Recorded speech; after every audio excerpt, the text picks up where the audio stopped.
नमस्कार dear students, आप सभी का स्वागत है मैक्स इंग्लिश पॉइंट में। आज टीचर्स ग्रेड थर्ड इंग्लिश का पेपर हुआ। वाकई में इससे जबरदस्त लेवल का पेपर मैंने आज तक नहीं देखा, शायद हो सकता है किसी ने भी नहीं देखा, क्योंकि ऐसा कभी हुआ ही नहीं। इस लेवल का पेपर मुझे नहीं लगता कि कॉलेज लेक्चरशिप की जो तैयारी कर रहे हैं उनको भी देखने को मिलेगा। सभी प्रश्न हैं, उनका लेवल इतना शानदार कि अगर आपको इंग्लिश की डेप्थ पता नहीं है, इंग्लिश लैंग्वेज की डेप्थ पता नहीं है, चाहे वो वोकैबुलरी सेक्शन हो, चाहे वो ग्रामर सेक्शन हो, चाहे वो लिटरेचर सेक्शन हो, आप इसको अटेम्प्ट नहीं कर सकते। तो ये जो प्रश्न पत्र जिसने भी बनाया है बहुत ही सही तरीके से बनाया है, और ये शुरुआत हो चुकी है एक नए ट्रेंड की कि जहां विद्यार्थी को पढ़ के ही पेपर देना पड़ेगा। अब वो गया कि ये सेंटेंस है, एक पैसिव वॉइस है, इसका बना दो, ये इंटेरोगेटिव वाक्य है, इसको असर्टिव बदल दो। नो, अब चेंज हो चुका है, पूरा फॉर्मूला चेंज हो चुका है। आपको हर एक चीज हर एंगल से पता होनी चाहिए। इतने दिनों तक मैं सेकंड ग्रेड और फर्स्ट ग्रेड में, आप सोच रहे होंगे सर आप यूट्यूब पे क्यों नहीं आ रहे हैं, क्योंकि यूट्यूब वो प्राइमरी कंसर्न नहीं है मेरा। जो भी विद्यार्थी मुझसे कोर्स लिए हुए हैं उनका कोर्स को पूरा करवाना मेरा प्राइमरी कंसर्न है। और ये बता देता हूँ कि फर्स्ट ग्रेड का सिलेबस बहुत लंबा चौड़ा बदला है इस बार, और कोई भी कोचिंग क्लास अभी तक ये मान के चलो पोट्री भी पूरी नहीं करवा चुकी है, और हमने पोएम्स के साथ में नॉवल, ड्रामा सब पूरे करवा दिए। दैट मीन्स आपके पास 4 महीने हैं रिवीजन करने के। और बहुत सारे विद्यार्थी हैं जिन्होंने इसको पढ़ना शुरू भी नहीं किया, क्योंकि कोचिंग्स का वेट कर रहे हैं। वेट मत कीजिए, तैयारी शुरू कीजिए। आप जुड़ सकते हैं मैक्स इंग्लिश पॉइंट से और डेमो क्लासेस आज ही लें। तो आज के पेपर की तरफ फिर से हम बात करें। ये जो लेवल है, मुझे ये लगता है कि शायद सेकंड ग्रेड और फर्स्ट ग्रेड में इससे भी अच्छा लेवल आ जाए। सोचो पिछली बार जब 8-9 हज़ार की वैकेंसी आई थी, इस लेवल का अगर प्रश्न पत्र होता तो क्या कुछ होता।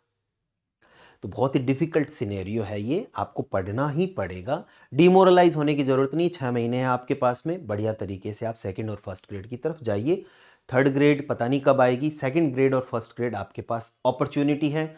मैदान साफ है, बहुत सारे विद्यार्थी पढ़ नहीं रहे हैं, बहुत सारी कोचिंग में कोर्सेज पूरे नहीं हुए हैं, नए विद्यार्थी डर रहे हैं। डरने की जरूरत नहीं है, आज ही डेमो क्लास ले मैक्स इंग्लिश पॉइंट से, और तुरंत नोट्स और जो बुक्स हैं वो आपके घर आ जाएगी। तो चलिए शुरू करते हैं आज का प्रश्न पत्र, जो कि काफी डिफिकल्ट था, और देखते हैं क्या कुछ है। पहला प्रश्न है जो आप देख पा रहे हैं, वो है given one word substitution of an official announcement or statement, especially one made to media। Media के द्वारा ऑफिशियल स्टेटमेंट होता है, उसे क्या कहते हैं? उसे कम्युनिज्म, देखो एक विचारधारा होती है पॉलिटिकल पार्टी के हिसाब से, ठीक है। कॉमनेक ये जो होता है, इसका मतलब होता है कि जैसे एनिमल्स वगैरह उनको चरवाने का जो स्थान होता है कॉमन वे में, उसे बोलते हैं। तो ये दोनों तो नहीं होंगे। फिर कम्युनिके यानी कम्युनिकेशन, ये रहा जो ऑफिशियल स्टेटमेंट मीडिया के द्वारा जारी किया जाता है, उसे कम्युनिके कहते हैं। और कम्युनिकांट ये भी एक हॉली कम्युनियन के संबंध में होता है, जनरली कम्युनिटीज को बताता है। तो ये तीनों ही कट हो गए, इसलिए आपका आंसर पहले में हो गया सी। थोड़ा सा डिफिकल्ट, देखो एक जैसे शब्द आ जाते हैं तो वहां पे कितनी डिफिकल्टी होती है। चलिए दूसरे क्वेश्चन की तरफ। दूसरा जो क्वेश्चन है वो ये पूछा है, अब इस तरीके के आए हैं क्वेश्चन। ये क्वेश्चन मैं आपको बता रहा हूं कि आप ये मान के चलो, आपने नेट का पेपर देखा होगा, उसमें भी हो सकता है 20-30 प्रश्न ऐसे आए, 40 आ जाए, लेकिन 70 क्वेश्चन में से मेरे हिसाब से 60 क्वेश्चन ऐसे आए। तो आप क्या मानोगे इसे? तो लिस्ट से आपको मैच करना है। बहुत सारे विद्यार्थी ये सोचने लग जाते हैं कि सर क्या है, ये तो इसमें था ही नहीं। पार्ट ऑफ स्पीच को आपको पढ़ना ही पड़ेगा, अदरवाइज आप समझ ही नहीं सकते। अब वही क्वेश्चन इसमें है, पर्टिनेंट। पर्टिनेंट क्या है? पर्टिनेंट एक एडजेक्टिव है ना। पर्टिनेंट मतलब रेलेवेंट को कहते हैं, जो ज्वलंत मुद्दा जिसे कहते हैं। तो ये एक पर्टिनेंट क्वेश्चन है। पर्टिनेंट का मतलब, ये एडजेक्टिव क्वेश्चन के आगे लगा, इसका मतलब पहले में हो जाएगा 4। कॉल्ड्रोन किसे कहते हैं? ये बर्तन होता है, ठीक है, उसे लार्ज मेटल का बना हुआ बर्तन होता है। कॉल्ड्रोन एक नाउन हो गई, तो ये हो गया दूसरे में 3। तो पहले में 4 और दूसरे में 3, ये बी आंसर बन रहा है अब तक तो। सैटिएट, सैटिएट वर्ब होती है। सैटिएट का मतलब होता है सेटिस्फाई करना डिजायर को। और विस्करली, विस्करली ये क्या हो गया फिर बचा हुआ एडवर्ब, एलवाई लग गया, इस वैसे ही एडवर्ब हो गया। इसका मतलब होता है कि अपनी इनवर्ड जो फीलिंग है उनको बताना। गट फीलिंग है कि मुझे ये लग रहा है ये होगा। कई बार क्वेश्चन अटेम्प्ट करते हैं तभी होता है ना, मुझे ये लग रहा है ये होगा, लेकिन दिमाग से नहीं सोचते, उसे बोलते हैं विस्करली। हो सकता है प्रोनाउंसिएशन मैं रॉन्ग कर रहा हूं, तो इसका आंसर क्या हो जाएगा, बी हो जाएगा दूसरे का। ये सेट हो रहा है। बहुत ही बढ़िया क्वेश्चन आया। तीसरे क्वेश्चन की तरफ मूव करते हैं। तीसरा क्वेश्चन है आइडेंटिफाई द इनकरेक्ट वन, यानी कि इनकरेक्ट को ढूंढना है अपने को। फिलेटली, फिलेटली क्या होता है, स्टैंप कलेक्शन की स्टडी करने वाला जो होता है वो फिलेटली होता है, फिलेटलिस्ट, स्टैंप कलेक्शन करने वाला, और उसकी स्टडी होती है जिसमें वो फिलेटली होता है। तो ये तो हो गया करेक्ट, तो करेक्ट का निशान यहां लगा देते हैं, ये तो सही है। इनकरेक्ट ढूंढना है। Phonetics is the acoustic study of animal speech sound. No no no, phonetics है उसमें ह्यूमन प्रोड्यूस कैसे करता है साउंड, उसकी स्टडी होती है, एनिमल की नहीं होती। इसका मतलब ये कट हो गया। Philology is the study of words and their roots, ये भी सही है। फिलॉलॉजी उसी को बोलते हैं कि शब्द और उसको इटमोलॉजी से मिलता जुलता ही है। Phrenology is the study of skull of living being, बिल्कुल स्कल ऑफ लिविंग बीइंग की, वैसे देखे जाए तो टेक्निकली तो सही है, लेकिन लिविंग बीइंग की जगह हम इसको करते हैं ह्यूमन बीइंग, थोड़ा सा और इसको करते हैं, तो ये भी वैसे देखा जाए तो टेक्निकली सही है। Physiology is the study of structure of human body. No no, physiology इसे नहीं बोलते, इसे बोलते हैं एनाटॉमी, ठीक है ना। तो फिजियोलॉजी ना बोल के एनाटॉमी बोलते हैं, क्योंकि फिजियोलॉजी में आप किसका करते हो, फंक्शन और मैकेनिज्म का अध्ययन करते हो। तो ये कट हो गया। तो इसमें अपने पास में एक तो हो रहा है बी इनकरेक्ट, एक हो रहा है ई। अब ऑप्शन की तरफ मूव करते हैं, तो बी और ई किसके अंदर है, बी और ई इनमें से किसी के अंदर नहीं है, ठीक है। तो इस प्रकार से अपने पास में बी तो बिल्कुल है ही, क्योंकि बी में क्या है, phonetics is the acoustic sound of animal speech sound. ये तो एकदम से ही गलत हो गया, इनकरेक्ट है। इसका मतलब बी ऑप्शन तो एकदम से होगा अपने पास में। तो इनमें से बी वाला ऑप्शन हो गया ये, ए वाला, एक तो ये हो गया और एक हो गया बी वाला, तो ए तो होगा नहीं। अब इसका मतलब अपने को इन तीनों में से, इन चारों में से एक प्रश्न ढूंढना है कि कौन सा हो सकता है। तो बी इसके पास है एक तो, और इसमें है नहीं, यहां पे है, तो ए तो होगा नहीं, ये कट हो गए तीनों।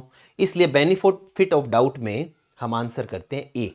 हालांकि होना क्या चाहिए, ई होना चाहिए।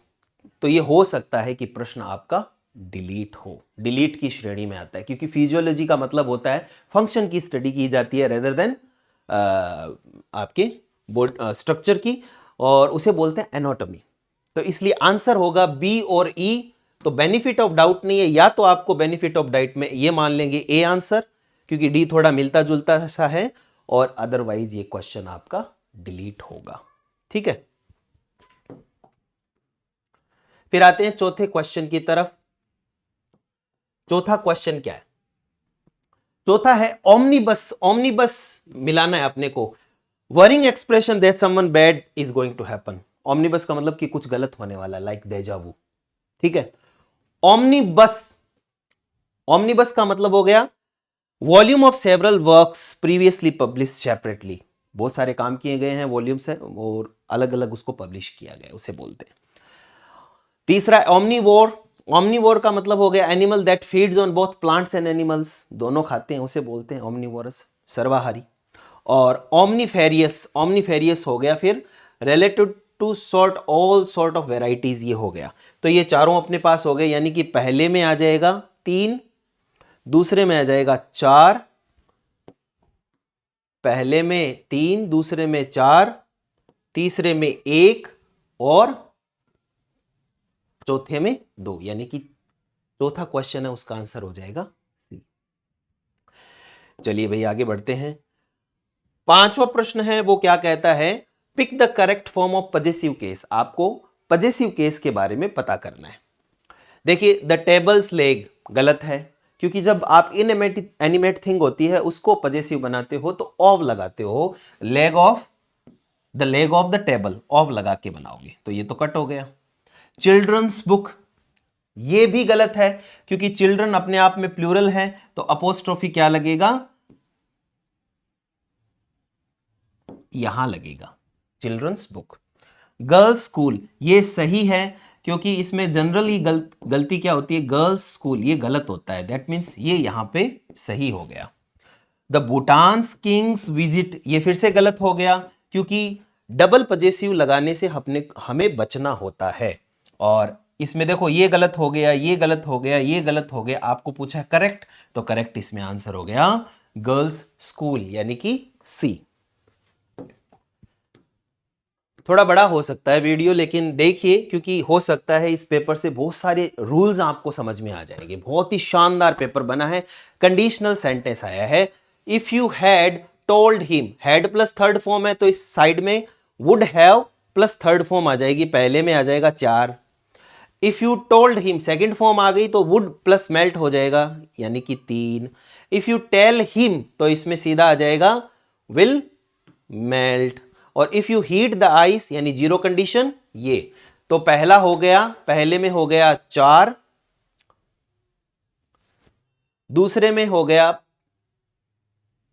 3, तीसरे में हो गया 2 और चौथे में हो गया zero condition 1।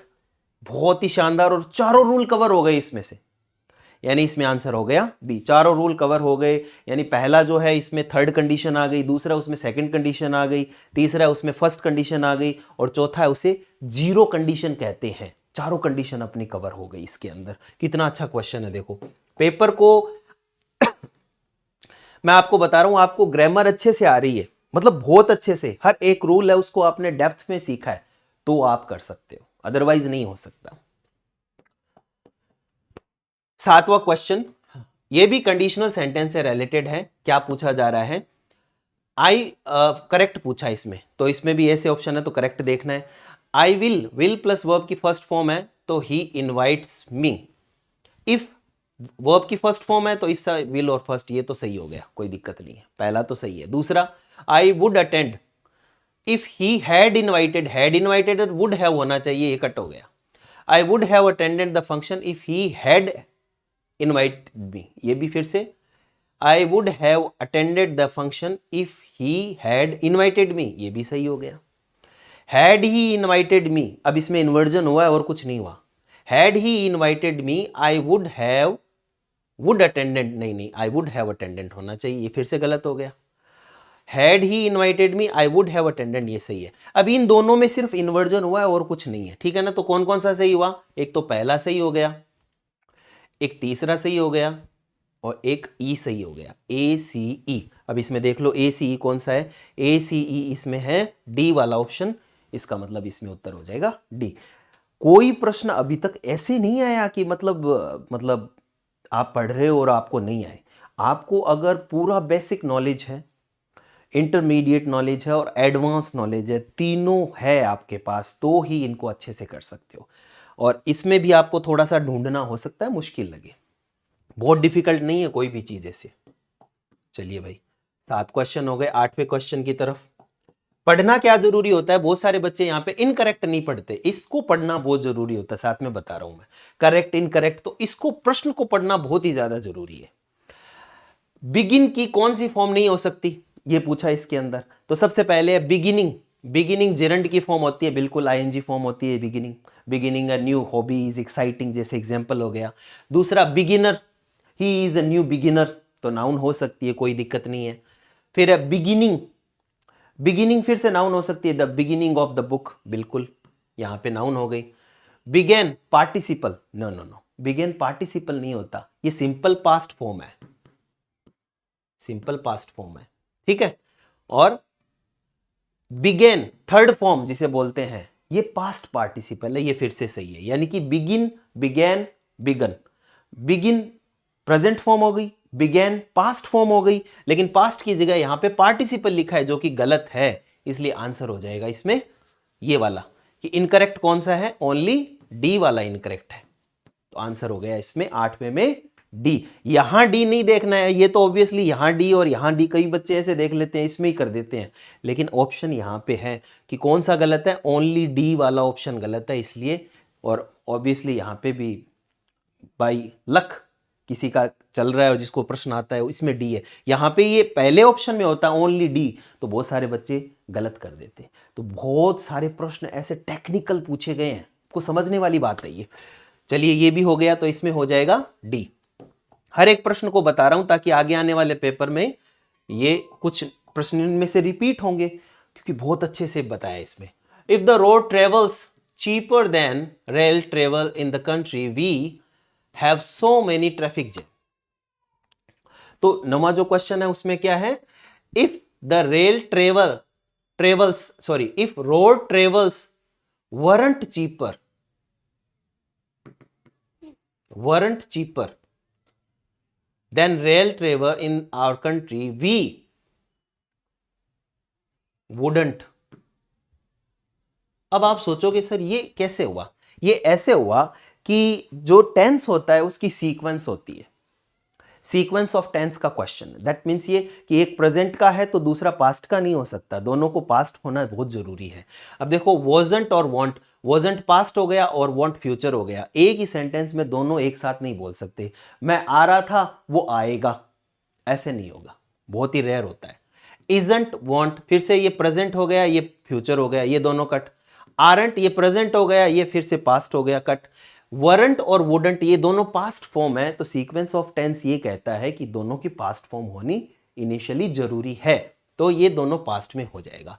If the road, और वैसे भी ये कौन सा है आपका कंडीशनल सेंटेंस है, if the road weren't cheaper than rail travel in the country we wouldn't have so many traffic jam. बिल्कुल सही बात है, तो इसमें आंसर 90 में हो गया ए। 10वां question, I bought a car. अब यहां पे बहुत सारे बच्चे कंफ्यूज हुए होंगे, आई एम श्योर कि भाई ये सर क्या प्रश्न हो गया कि इसके अंदर स्पोर्ट्स कार भी होता है, न्यू कार भी होता है, रेड कार भी होता है, ब्यूटीफुल और चाइनीज, ये सारे होते हैं। ये तो सारे हैं, मतलब इस प्रकार से होते हैं, तो ये क्या हो गया, इसे बोलते हैं सीक्वेंस ऑफ एडजेक्टिव। ये सारे एडजेक्टिव हैं, सीक्वेंस में लगाने होते हैं। जनरली विद्यार्थी क्या करते हैं, सीक्वेंस उनको पता नहीं होती है। ये मैंने स्पेसिफिकली अपनी बुक में भी K&M में भी बताया है, और उसके अलावा जो वीडियोस है उसमें बताया है कि आपको ये ढूंढना होता है। सबसे पहले इसमें ओरिजिन आता है, फिर size, age, shape, colour, origin, फिर से ओपिनियन, पहले ओपिनियन होता है, फिर size, age, shape, colour, origin और मटेरियल पर्पस, ये इस प्रकार से चलते हैं। तो सबसे पहले यहाँ पे देखो क्या आएगा, सबसे पहले इसमें आ जाएगा ओपिनियन। ये ब्यूटीफुल है वो क्या है, ओपिनियन है, ये 1 नंबर पे आ जाएगा। फिर 2 नंबर पे क्या आ जाएगा, यहां पे क्या बता रहा है, एज को बता रहा है। एज को कौन बता रहा है, न्यू। न्यू है या ओल्ड, एज हो गई ना। फिर इसमें कलर को बता रहा है, कलर को बताने वाला हो गया 3, रेड। फिर इसमें आ जाएगा क्या, ओरिजिन, कहां से है, चाइनीज है, इंडियन है या अमेरिकन है, ये हो गया। और अंतिम हो जाएगा मैनर या पर्पस को बताने वाला, और पर्पस को बताने वाला नंबर हो गया 5। तो ये सीक्वेंस बनेगी। अगर इसको इसमें लिखना है तो ऐसे बोलना पड़ेगा, I bought a beautiful new red Chinese sports car. ये सारे एडजेक्टिव पैरेलल लग सकते हैं, एक ही सेंटेंस में 5 एडजेक्टिव काम में आ सकते हैं, क्योंकि ये सब कार के लिए आ रहे हैं इसलिए। तो बहुत ही अच्छा क्वेश्चन है, तो इसका आंसर हो गया, सबसे पहले क्या आएगा, ब्यूटीफुल, यानी कि डी, ये वाला।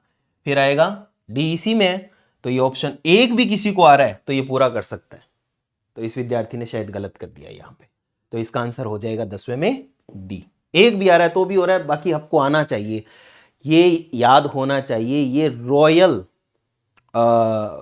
रॉयल जिसे बोलते हैं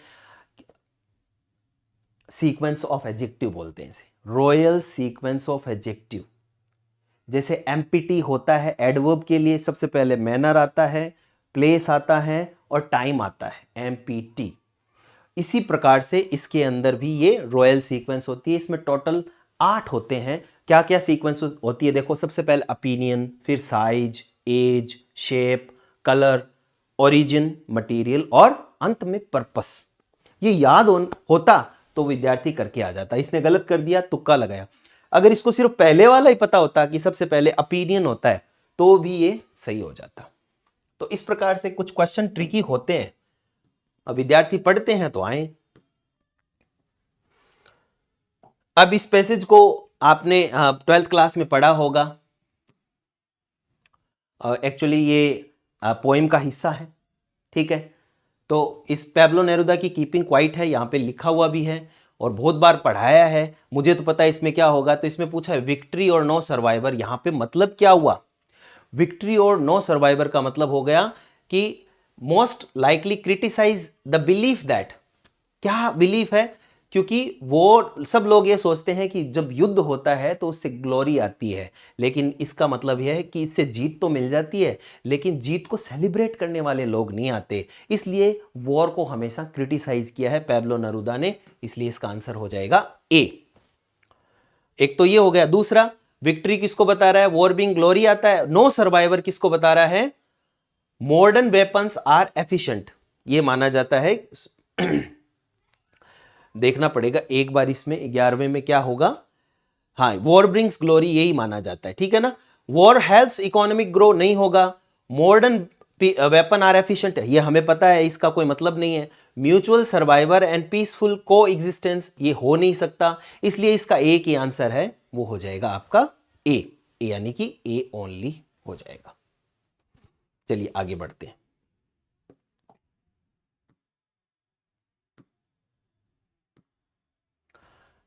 नेक्स्ट बहुत ही इंपॉर्टेंट है, इसमें देखना है the phrase green wards and clean clothes किसको रेफर करते हैं? ग्रीन वॉर्ड तो करते हैं एनवायरमेंटल, ठीक है, इसको। और क्लीन क्लोथ्स किसको बताते हैं? एनवायरमेंटल डिस्ट्रक्शन तो बताते हैं ग्रीन वॉर को। और क्लीन क्लॉथ्स किसे कहते हैं? सिविलाइज्ड को कहते हैं। बिल्कुल इस लेसन के हिसाब से ये ही इसका आंसर होगा बी। तो आपको ध्यान रखना है। अब ये तो मैंने बहुत बार पढ़ाया तब मुझे पता है, लेकिन इसको आप पढ़ोगे, अब आपके लिए एकदम सडन आ गया, आप कहोगे सर ये तो हमने पढ़ा ही नहीं। तो जब तक आप 12th, इसका मतलब ये हो गया कि अब आरएसएम, एसएसबी और आरपीएससी कह रहे हैं पहली से लेकर 12वीं तक इंग्लिश की पोएम्स और लेसन भी पढ़ लो। पहली बार हुआ ऐसा। तो ग्रीन वॉर किसको बता रहा है? एनवायरमेंटल डिस्ट्रक्शन को। और क्लीन क्लॉथ किसको बताएगा? सिविलाइज्ड लोगों को। The phrase in the shade, in the synonym क्या होगा? इन द शेड का सिनोनिम क्या होगा? एंड डूइंग नथिंग, इसका मतलब ये है। तो 13वें का आंसर हो जाएगा इन द शेड का मतलब हो गया पीस, एक तो, और दूसरा हो गया इनोसेंस, यानी कि बी और सी आंसर बिल्कुल इनका सही है। तो ये पोएम के अंदर आपने पढ़ा होगा, तो बिल्कुल इतना टाइम नहीं है इसलिए मैं इसको सीधा बता रहा हूं आपको पोएम के हिसाब से। तो बी आंसर हो जाएगा।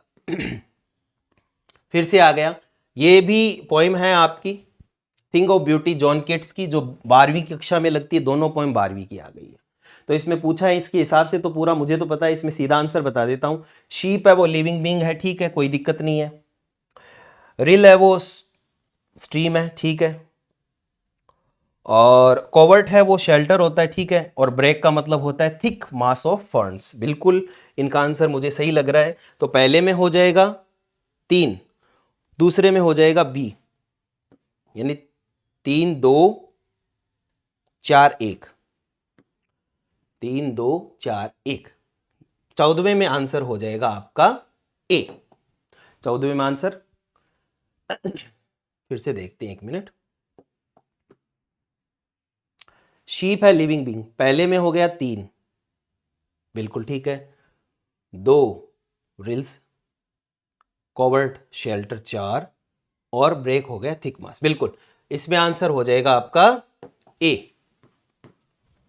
ध्यान रखने वाली बात है, 14वें में हो जाएगा आपका ए।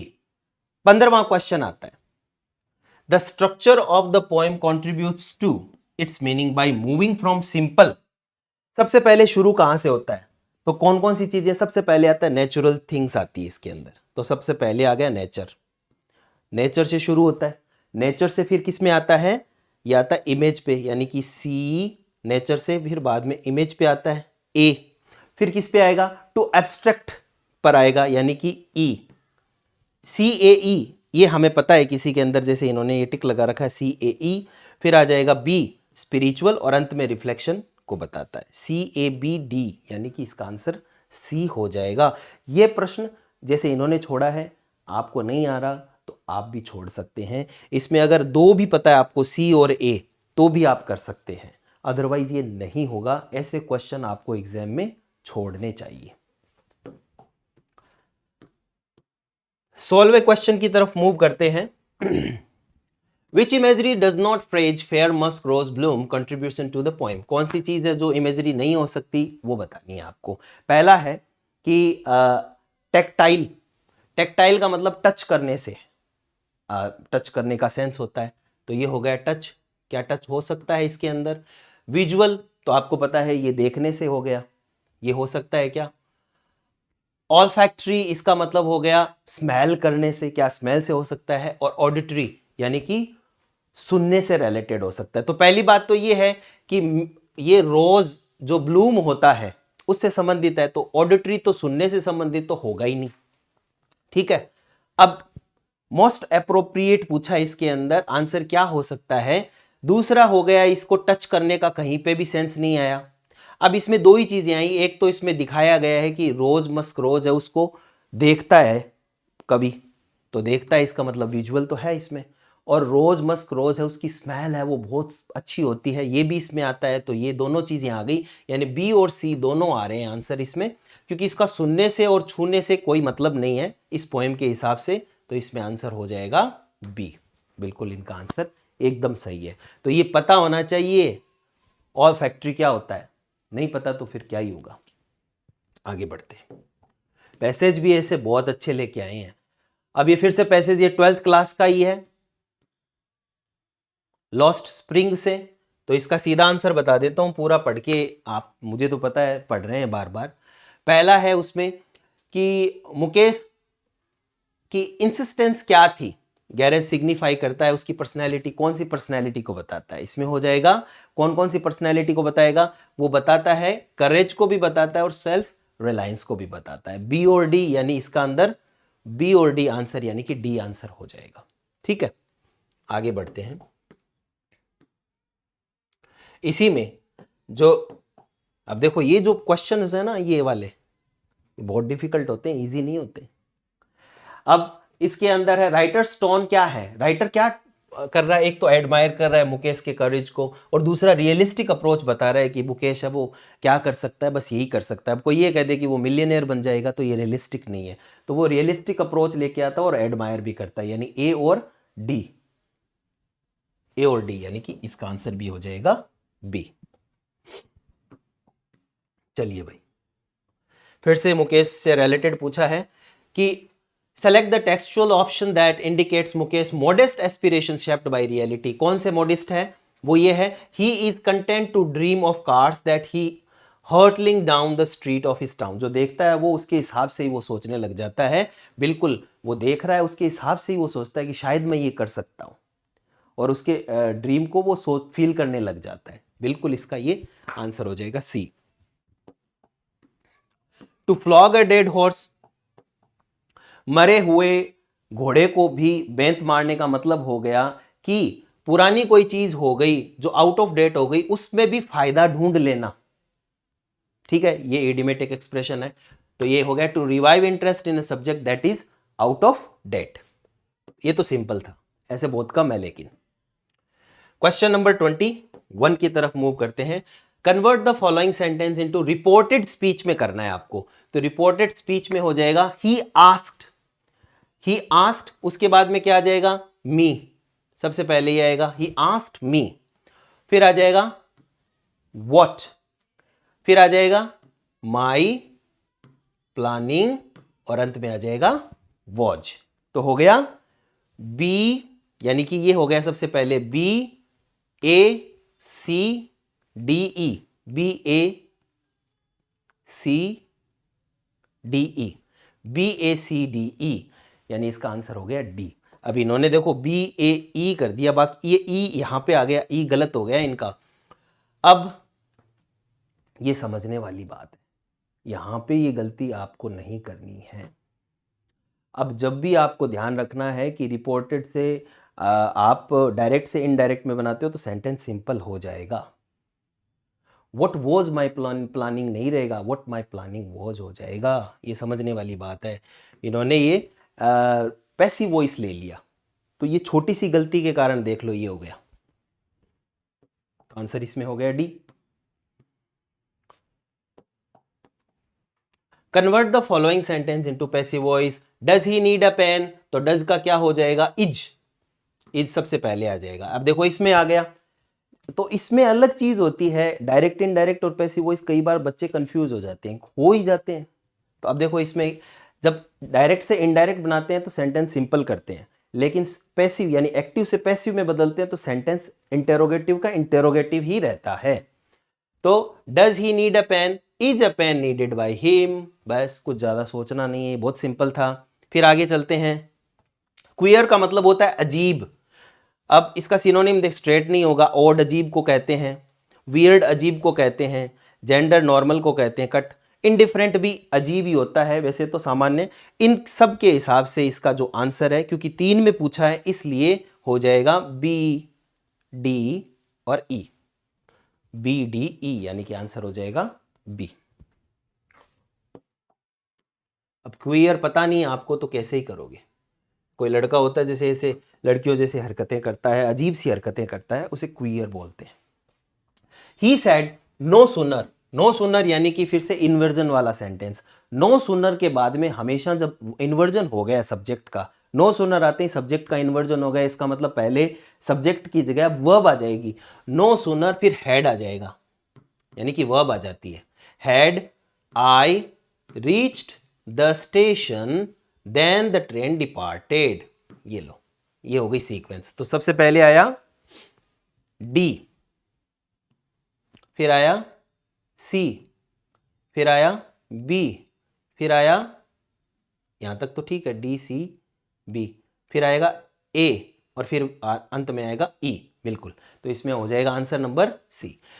ही said no sooner had I reached the station then the train departed. बहुत ही सिंपल था, लेकिन इस तरह से दे दिया तो थोड़ा कंफ्यूज हो सकते हो आप। ये सेंटेंसेस सारे के सारे मैंने विषय मिशन विजय भव में करवाए हैं।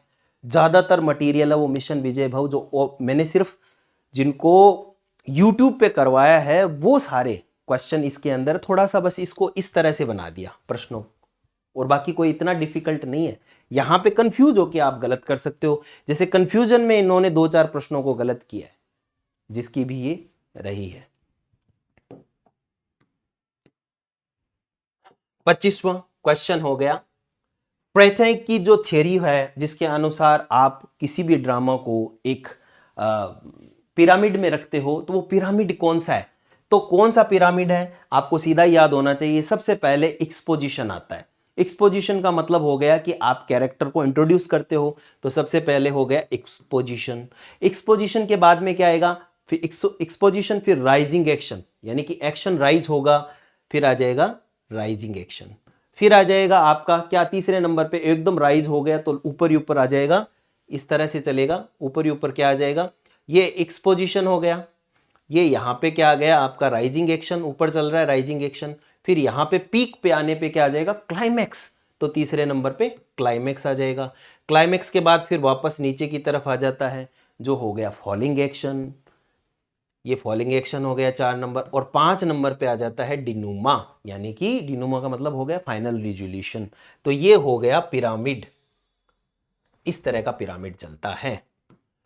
तो सबसे पहले देखो एक्सपोजिशन यानी कि बी को ढूंढो। देखो इन्होंने ये गलत कर दिया, पहले बी होगा, बी इसमें भी है इसमें भी है। दूसरे नंबर पे क्या आएगा, एक्सपोजिशन के बाद में आ गया 2 नंबर पे राइजिंग एक्शन, यानी बी के बाद ई, ये रहा चौथा ऑप्शन हो गया। इसमें 2 ही आपने ढूंढ लिए तो भी आपका सही। अब ये ड्रामा में मैंने बहुत अच्छे से करवाया, बहुत अच्छे से पूरा आपको बताया मैंने, तो पढ़े ही नहीं तो कैसे होंगे। अब बहुत सारे लोग कोर्स ले रखे हैं लेकिन उनको पढ़ते नहीं। अब जो प्रश्न आया था ना पीछे, एडजेक्टिव रॉयल, जो एडजेक्टिव होता है फॉर्मेशन, वो क्या होता है, वो बहुत अच्छे से बताया, ये बहुत अच्छे से बताए। ये तो कोई भी कर देगा। यहाँ पे ये आपको एक प्रश्न, आप कोचिंग में या कोर्स किस लिए लेते हो कि आप 1-2 प्रश्न जो सबको नहीं आते वो आपको वहां मिले, तो वो वहां पे मिलते हैं, लेकिन आप उनको ढंग से नहीं पढ़ते। अब ये पढ़ते तो सिर्फ आपका ही सही होता है। और ये सिलेक्शन के लिए ये प्रश्न बहुत इंपॉर्टेंट प्रश्न है। एक दो प्रश्न ही सब आपको अलग बनाते हैं सिलेक्शन के लिए।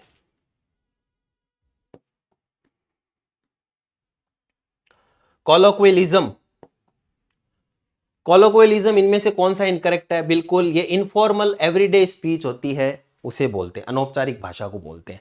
जार्गन का मतलब होता है कि स्पेसिफिक कॉन्टेक्स्ट में बोले जाने वाले शब्द, साइंटिफिक या बहुत ही स्पेशल जो वर्ड, टेक्निकल वर्ड्स हैं उनको बोलते हैं। ये दोनों तो है सही, कोई दिक्कत नहीं है, ये सारे वर्ड्स आपको पता है। कॉनोटेशन का मतलब होता है जैसे कोई पोइम होती है उसके दो भाग होते हैं, एक तो होता है कॉनोटेशन, एक होता है डेनोटेशन। कॉनोटेशन का मतलब होता है कि आप उसका लिटरेरी मीनिंग बता रहे हो, ठीक है, और एक होता है डिनोटेशन जिसका मतलब है आप लिटरल मीनिंग बता रहे हो। एक होता है सरलार्थ, सरल अर्थ बताना पोइम का, एक होता है भावार्थ। तो कॉनोटेशन का मतलब होता है भावार्थ।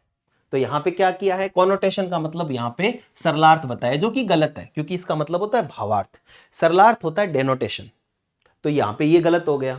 यूफोनी क्या होता है? यूफोनी का मतलब है मधुर ध्वनि को बोलते हैं, कर्ण प्रिय ध्वनि जो होती है, कानों को अच्छी लगती है, उसे बोलते हैं। और ये बताया है क्या यूफोनी ये होता है? नहीं, यूफोनी नहीं होता, ये कैकोफोनी होता है। कैकोफोनी का मतलब वो ध्वनि जो कानों को अच्छी न लगे, ये भी गलत हो गया, ये दोनों गलत है। एब्स्ट्रैक्ट होता है जो इनटेंजिबल आइडिया, ये सही है फिर से। तो इसमें गलत कौन से इसमें पूछा, इनकरेक्ट कौन से हैं? एक तो ये हो गया 3 नंबर, एक सी हो गया, एक डी हो गया। सी और डी यानी कि आंसर नंबर सी। अब ये चीज आप पूछोगे सर कहां पता चली, हमने पता ही नहीं। ये आप जब भी आप जो टेक्निकल चीजें पढ़ते हो, जैसे आपके मेथड्स हैं, तो मेथड्स में ये पांचों शब्द कहीं ना कहीं काम आते हैं। कॉलोक्वियलिज्म तो बहुत बार आता है, अनौपचारिक बोलते हैं, इनफॉर्मल में बात करना। जार्गन शब्द वहां पे आते हैं, काम में बताते हैं इसमें क्या जार्गन होता है क्या नहीं होता। कॉनोटेशन डेनोटेशन पोइम पढ़ते हैं तो पता होना चाहिए आपको। यूफोनिक एकोफोनी ये भी पता होना चाहिए। ये सारी चीजें आती है लेकिन हम ध्यान नहीं देते। तो इसमें आंसर हो जाएगा 26वें में सी।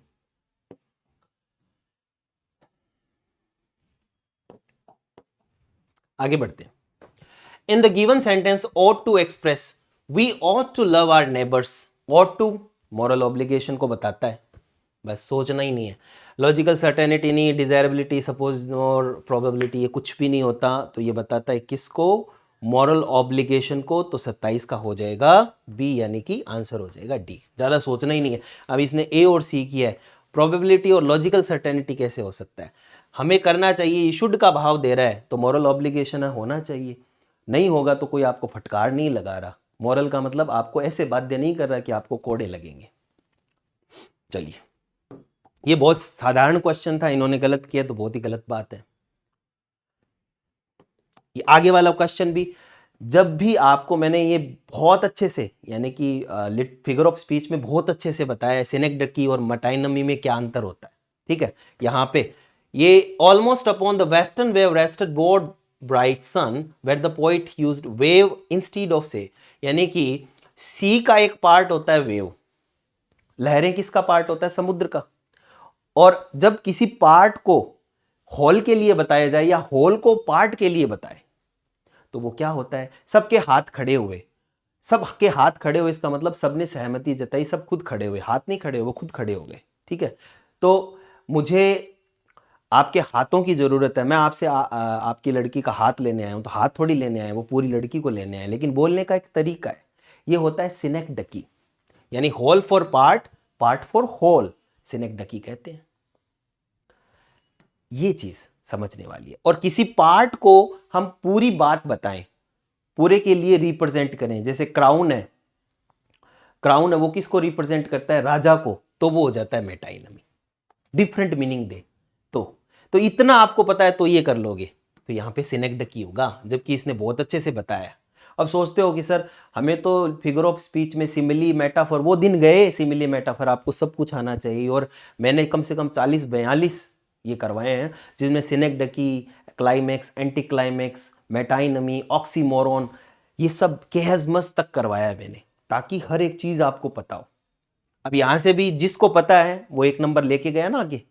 तो तो छोटी छोटी चीजें ही तो हैं जो आपको, बाकी तो सब करेंगी। पार्ट्स ऑफ स्पीच वाले क्वेश्चन बहुत सारे लोग कर लेंगे, बहुत सारे विद्यार्थी हैं वो क्लोज कर लेंगे, यहां पे ये नहीं कर पाएंगे, पता होना चाहिए। चलिए 28 नंबर हो गया। 29वां क्वेश्चन। अब स्टोरी के जो पार्ट है 6 पार्ट होते हैं, मैंने सारे बताए हैं, जिसमें से पहला है एलिगरी। एलिगरी क्या होता है? एलिगरी एक ऐसी स्टोरी होती है, ऐसी पोइम होती है जिसमें एक हिडन मीनिंग होता है। एलिगोरिकल, जो मॉरल भी हो सकता है और पॉलिटिकल भी हो सकता है, उसमें एक हिडन मीनिंग होता है। तो कौन सा हो गया? ये पहले में हो गया बी। दूसरा फेबल क्या होता है? वो कहानी होती है जिसमें जो जानवर होते हैं वो भी इंसानों की तरह बोलते हैं, वो कहानी, जैसे एशब्स फेबल मैंने एग्जांपल भी दिया है। तो इसमें कहां पे हो गया? ये रहा। वैसे तो ये दो भी आपको आ रहे हैं तो इस आंसर कर सकते हो, लेकिन सेटायर आपको पता है नॉवल की या ड्रामा की वो विधा है, जनरली ड्रामा की है पुराने समय में, जिसमें आप कहते हो उसका उल्टा मीनिंग होता है, क्रिटिसाइज करने के लिए होता है। तो इसमें हो गया, तीसरे में तो तीसरा ही हो गया। और चौथे में अब्सर्डिज्म। अब्सर्ड का मतलब हो गया बकवास करना, यानी कि पर्पसलेस बात करनी होती है। ये भी एक विधा है किसकी? अब्सर्डिज्म। ड्रामा की एक विधा है, नॉवल की एक विधा है, स्पेशली आज के समय ये नॉवल की विधा है। तो नॉवल बनने के बाद में अब्सर्डिज्म के वे में किया जाता है। तो ह्यूमन बीइंग एग्जिस्ट क्यों करते हैं, पर्पसलेस हो गए, किस प्रकार से वो बिहेव करते हैं, इस पर आता है। तो ये इसका हो गया। तो इसमें हो गया 2 1 3 4। देख लो फिर इसमें कौन सा है। 2 1 3 4, यानी कि इसका आंसर हो गया बी। 29वें में हो गया बी। अब नहीं पता इसको तो इसने क्या कर दिया? तुक्का लगा दिया। ये प्रश्न तुक्के लगाने वाले है ही नहीं। आपके अगर इस प्रकार का पेपर आ जाता है तो आपको क्या करना चाहिए? तो आज मैं आपको बताता हूं। ऐसे पेपर में आपको वो ही क्वेश्चन अटेम्प्ट करने चाहिए जो आपको पता है। एटलीस्ट इसमें तो आपको ये पता होना चाहिए, पहला तो पता ही होना चाहिए। 2 ऑप्शन मिल रहे हैं तो भी, अब इसने तो जो किया है लास्ट के 2 ऑप्शन मिलाए हैं, देखो इसने मिलाए तो हैं, लेकिन लास्ट के चौथा और तीसरा ये मिलाया है, लेकिन ये भी उल्टा मिला दिया। तो इसने तो एकदम ही गलत कर दिया। तो ऐसे प्रश्नों से बचना चाहिए। अगर नहीं आ रहा तो छोड़ दो। बाकी ये प्रश्न का लेवल क्या था? अभी तक जितने भी प्रश्न पूछे गए हैं उनके लेवल बहुत ही इजी हैं। आपको बेसिक नॉलेज आना चाहिए। 3-4 प्रश्न थे जो टेक्निकल थे, उनको छोड़ दो, बाकी सब इजी है। बस पूछा इस तरह से गया है, डरने की जरूरत नहीं होती है। आगे ये फिर से पैसेज आ गया है, मैंने पढ़ा हुआ है, आपको सीधा आंसर बता देता हूं। ठीक है, पहला है जो इमेजरी इसके अंदर यूज नहीं की गई है वो कौन सा है? ठीक है, तो कौन सी की गई है इसके अंदर? विजुअल इमेजरी बिल्कुल की गई है इसके अंदर, ऑडिटरी भी की गई है, ऑल फैक्ट्री इमेज भी की गई है, और टेक्सटाइल टच वाली इसके अंदर नहीं की गई है। ठीक है ना, तो इसलिए इसका आंसर हो जाएगा डी। ये सारी इमेजरी इसमें यूज की गई है। विजुअल में इसके अंदर जैसे पुलिस है वो पार्क करती है अपनी गाड़ी को एक जगह पर, वो आपको पता है, इसमें पढ़ा ही होगा आपने। ऑडिटरी में वो उसकी सायरन, पुलिस सायरन है वो आती है। ठीक है, और मोहम्मद है वो महमूद है जो एप्पल सेंट, एप्पल को ऐसे सूंघता है, तो इसका मतलब उसने स्मेल वाली इमेज भी है। टैक्टाइल यानी कि टच वाली इमेजरी इसके अंदर नहीं है, कोई मेंशन नहीं है, इसलिए इसके अंदर आ गया ये। अब ये पीछे भी प्रश्न आया था, लेकिन ये पता होना चाहिए कि इमेजरी की ये 5 टाइप होते हैं। Which time period mention in the excerpt? इसमें क्या लगता है? नॉट स्पेसिफाइड नहीं है, इसके अंदर सीधा सीधा है यूएस ने इन्वेड किया है इराक पर। यूएस ने इराक पर इन्वेड किया है, ये इसके अंदर सीधा सीधा अंकित होता है। ये बहुत इजी है, कोई बहुत डिफिकल्ट नहीं था। फिर आते हैं क्वेश्चन नंबर 32 की तरफ। 32 नंबर क्वेश्चन क्या कहता है? Identify the object that serve as a literary element of symbolism in the excerpt. इसमें क्या सिंबलिज्म है? कौन सी ऐसी चीज है जो सिंबलिज्म को बताती है? तो कौन सी नहीं है वो देख लेते हैं। इसके अंदर देखो, जर्नी बाई कार, इसमें क्या है? Choose the most appropriate answer of the following option. Literary element symbolism कौन सी है? इसमें देखो जर्नी बाई कार बिल्कुल है इसके अंदर। फिर है कॉन्क्रीट वॉल, इसके अंदर दिखाई गई है, ये सिंबलिज्म है बिल्कुल। यूकेलिप्टस के पेड़, ये भी है इसके अंदर। ठीक है, उसके बाद में पुलिस की कार और एप्पल सेंटेड एयर फ्रेशनर। ठीक है, तो इसके अंदर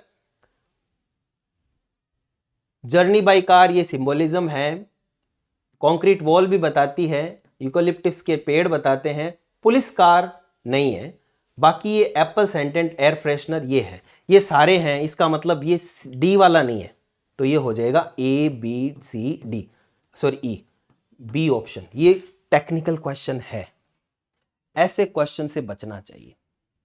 अब सिंबोलिज्म क्या है? जर्नी बाय कार पहला, आप पूछोगे सर इसमें क्या है, कि इसके अंदर डायरेक्शन वो भूल जाता है, कंक्रीट वॉल है वो सिक्योरिटी को बताता है, यूकेलिप्टस के पेड़ हैं वो अर्बन केयर्स को बताते हैं, और एप्पल सेंटर ट्री है वो आर्टिफिशियली और फैकेट नॉर्मेलिसी को बताते हैं। लेकिन ये पुलिस कार कोई सिंबल नहीं है, तो पुलिस कार है जो कि एकदम कॉन्क्रीट फॉर्म है, इसलिए सिंबोलिज्म में नहीं आ रही है।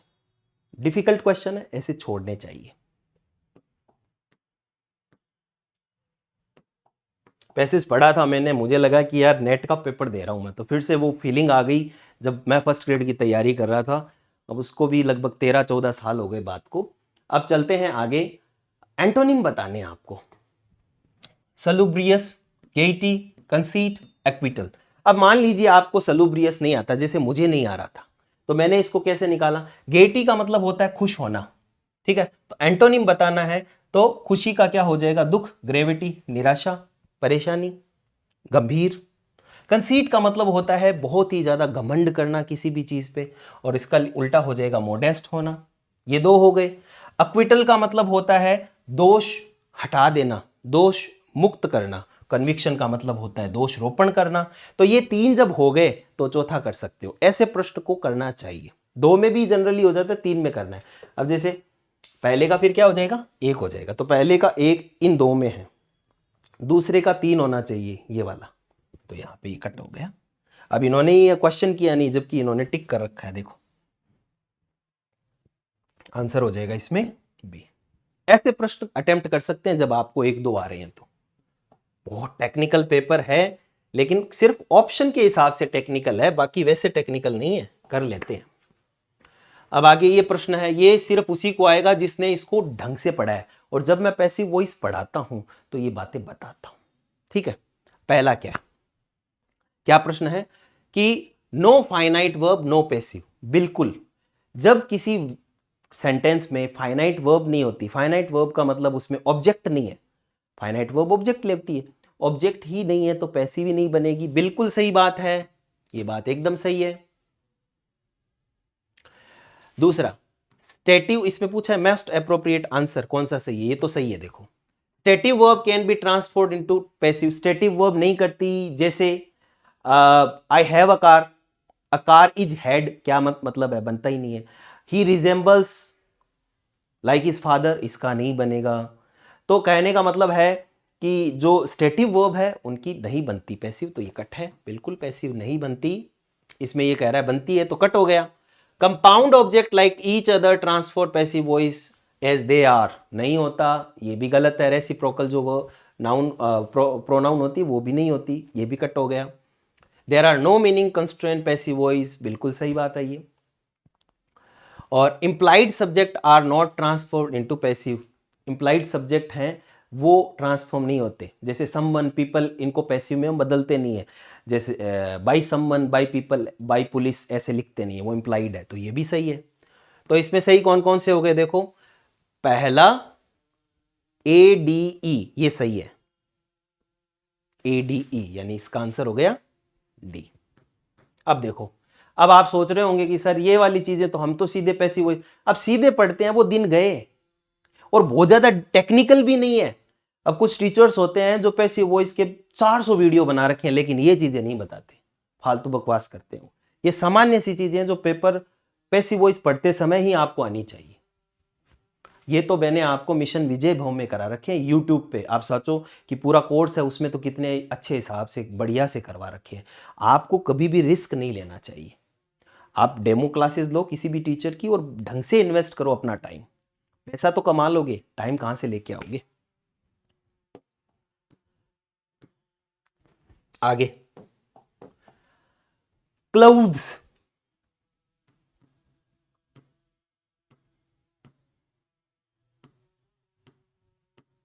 ये लो, आपको पता है तो कर लो। सबसे पहले क्या आएगा? क, यानी कि एक नंबर पे सी, चलो एक नंबर पे सी। क्लव 2 नंबर पे ए, 2 नंबर पे ए सब में है। 3 नंबर औ यानी डी, 3 नंबर पे डी, डी इसमें और इसमें दो में ही है। फिर 4 नंबर पे थ और 5 नंबर पे ये ज। अब देख लो, अब इस लड़के ने, ये लड़की ने ये क्वेश्चन गलत कर दिया। क्यों? क्योंकि ऐसे जब प्रश्न पूछे जाते हैं तो आधा दिमाग तो वैसे ही खराब हो जाता है बहुत सारे विद्यार्थियों का। तो क्या होगा देख लो। अब क्लाउड सबसे पहले आएगा सी, फिर आएगा ए, फिर आएगा D, C A D, C A D, फिर आएगा बी और फिर आएगा ई। ये ए हो गया। सिर्फ इन तीन को देखकर इसने उत्तर कर दिया। तीन तो ये तीनों में है, फिर भी ये सही हो सकता था इन तीन में। तो थोड़ा समझने वाली बात है। मैंने तो सही किया है क्या? देख लेता हूं। पहला क्लाउ बिल्कुल अपना सही है, ए आंसर हो जाएगा। वैसे क्वेश्चन ट्रिकी होते हैं, 2 बार देखना ही पड़ता है, कोई भी हो चाहे। आगे प्रश्न है, वो है मेथड से रिलेटेड। पहला है identify the incorrect one. Incorrect one को ढूंढना है। पहला है वोकैबुलरी है वो एम्फसाइज होती है ग्रामर इन डायरेक्ट मेथड। बिल्कुल ये हो गया incorrect.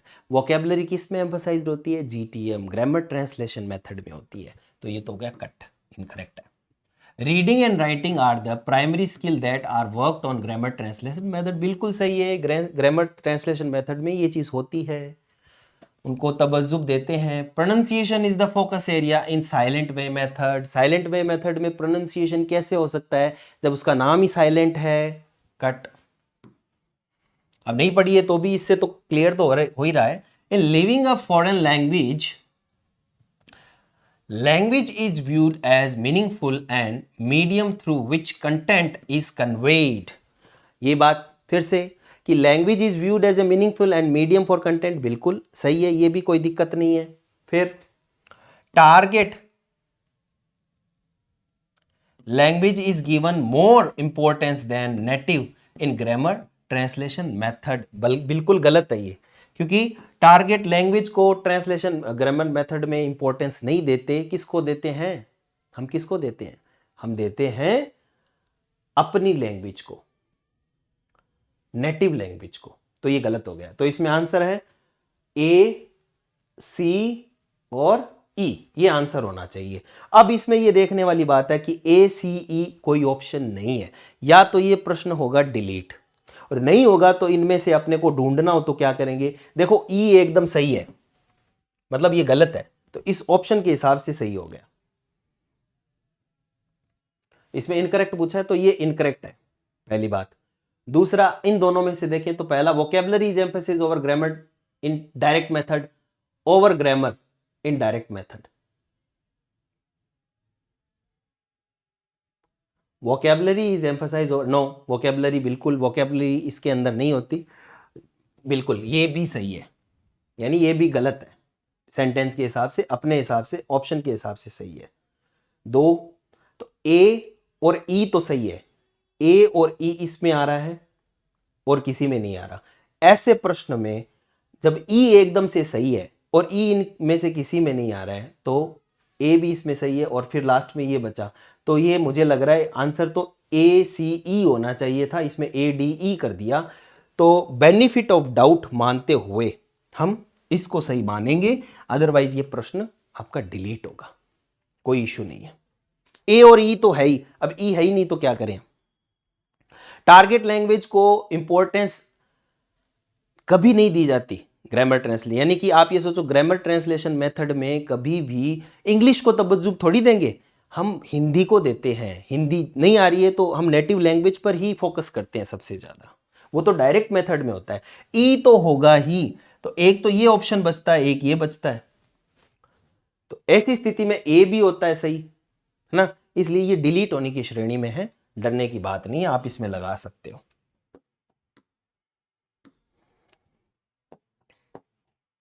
Rearrange the following parts of construct statement relating evaluation. ये मतलब प्रश्न एकदम से ही बेतुका सा है वैसे तो, इसको वैसे तो सेंटेंस में आपको बस सही करना है, ठीक है ना। तो क्या है कम्युनिकेशन लैंग्वेज टीचिंग में, errors of forms are tolerated in communication language teaching, ये ऐसे कह रहा है। सीएलटी का मुख्य प्रिंसिपल है ये, अब इसको सिर्फ सेट करना है आपको। Errors of forms are tolerated in communicative language teaching. Errors of forms are tolerated. अब किस में होगा एरर, सबसे पहले आएगा 4 नंबर यानी डी, डी इसमें भी है इसमें भी है। फिर एरर्स ऑफ सी, ये हो गया, 2 आ गए ना। तो वैसे देखा जाए तो ये प्रश्न तो इतना बेतुका है, सिर्फ आपको पता होना चाहिए। अब इसको forms of error are tolerated कर देते हैं लोग। एरर्स ऑफ फॉर्म्स, सेंटेंस का जो फॉर्म है उसको टॉलरेट किया जा सकता है सीएलटी में। तो आंसर हो गया बी। ठीक है, आगे बढ़ते हैं।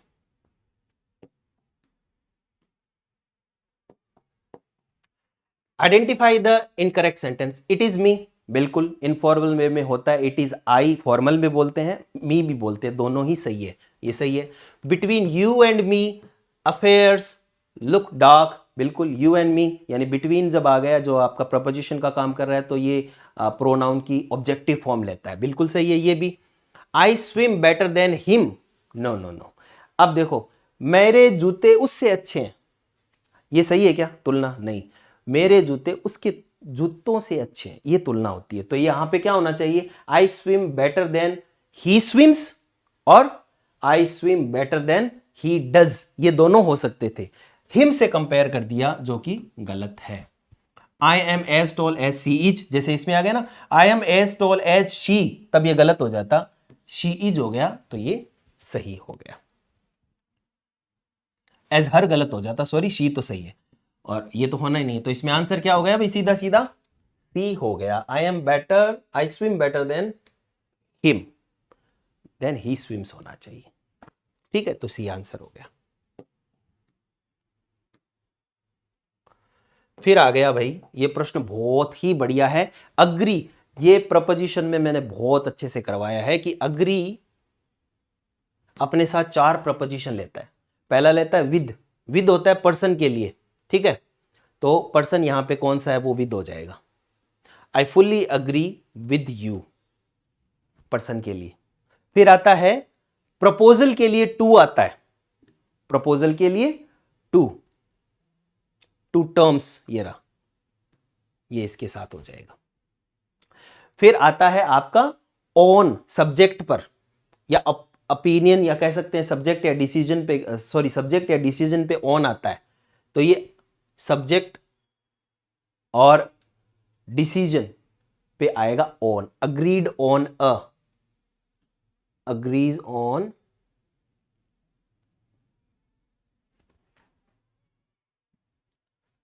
अच्छा कहाँ है, और एक क्या रह गया, पहले इन वाला करके देख लेते हैं, इन वाला किस पे आएगा वो पता चलेगा तो भी। इन वाला ओपिनियन पे आ जाता है, तो ओपिनियन वाला ये हो गया।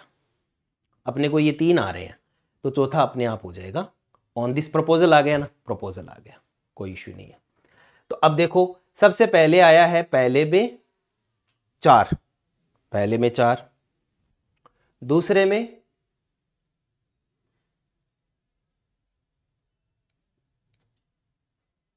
में क्या आया है एक मिनट इसको देखते हैं, सॉरी आई अग्री टू, ये इसके साथ ये आएगा, अग्री टू दिस प्रपोजल। दूसरे में आ जाएगा 3, बिल्कुल। तीसरे में सी में क्या है, फुल्ली अग्री, ये तो विद होगा बिल्कुल सी। और डी है on terms, on the terms, बिल्कुल डी में ए हो जाएगा, ये आंसर होगा। इन्होंने बिल्कुल सही कर रखा है, 4 3 2 1। तो होता क्या, फिर से अपने एक बार देख लेते हैं। देखो अग्री के साथ विद लगता है पर्सन के साथ, टू लगता है प्रपोजल के साथ, हाँ प्रपोजल के साथ लगता है, बिल्कुल ये गलत हो गया ना। ऑन दिस प्रपोजल आया था, यहाँ पे मैंने टिक लगाने में गलती कर दी शायद, ये प्रपोजल के साथ टू लग गया। फिर ऑन आता है डिसीजन के साथ और इन आता है ओपिनियन के साथ। इसे याद करना होता है, हम सब ने ऐसे ही याद किए, आपको भी ऐसे ही करना है, ठीक है। विद किसके साथ आता है, पर्सन के साथ, टू आता है प्रपोजल के साथ, ऑन आता है सब्जेक्ट या डिसीजन, और इन किसके साथ आता है, ओपिनियन के साथ। आपको याद करना है। अब देखो ये जान रहे थे फिर भी गलत कर दिया, तो ऐसे प्रश्न बहुत सारे विद्यार्थियों ने गलत किए होंगे। एक दो चार तो मैं भी कर देता, क्योंकि पेपर का एक अलग प्रेशर होता है। वीडियो बना रहे हैं उसका भी हो जाता है, कई बार ये टिक गई, किसी पे करना चाहते हैं हो कहीं जाता है। तो गलतियां तो सब करते हैं अपने जीवन में, बड़ी गलती नहीं होनी चाहिए, एक दो प्रश्न तक तो ठीक है। Choose the sentence with correct use of phrasal verb, देखते हैं कौन सा सही है। Pick up your gear and fall in, बिल्कुल, फॉल इन का मतलब होता है लाइन बनाना, कि अपने अपने सामान उठाओ और कतार लगा लो, सही है। शी फेल इनटू डेट्स, कि वो किस में पड़ गई, कर्जे में डूब गई, बिल्कुल सही है। I don't know whether to fall in with this arrangement, बिल्कुल सही है, एक्सेप्ट करने से संबंधित है। Their scales of fall of at the fish die, बिल्कुल सही है, हट जाने से संबंधित है।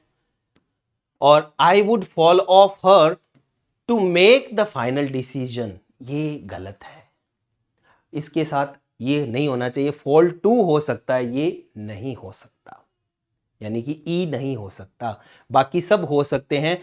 फॉल ऑफ हर नहीं होता, फॉल टू हो जाता, सीधा ऑफ हटना चाहिए था इस पे, ठीक है। तो ये बहुत ही फंडामेंटल है, आपको आने चाहिए थे। तो इसमें कौन सा नहीं होगा, ये नहीं होगा, तो कौन कौन से हो जाएंगे, ए बी सी डी, ये तीनों हो जाएंगे। अब देखो यहाँ पे टिक कर दिया इसने, यहाँ पे नहीं, इनमें देखना था, ये एकदम सिंपल मिस्टेक हो गई ना। इसमें आंसर हो जाएगा ए बी सी डी, ये सारे सही हो सकते हैं। ई नहीं बनता, ई इनकरेक्ट है। फॉल टू हो जाता, फॉल ऑफ हर टू, ये गलत हो गया। देखो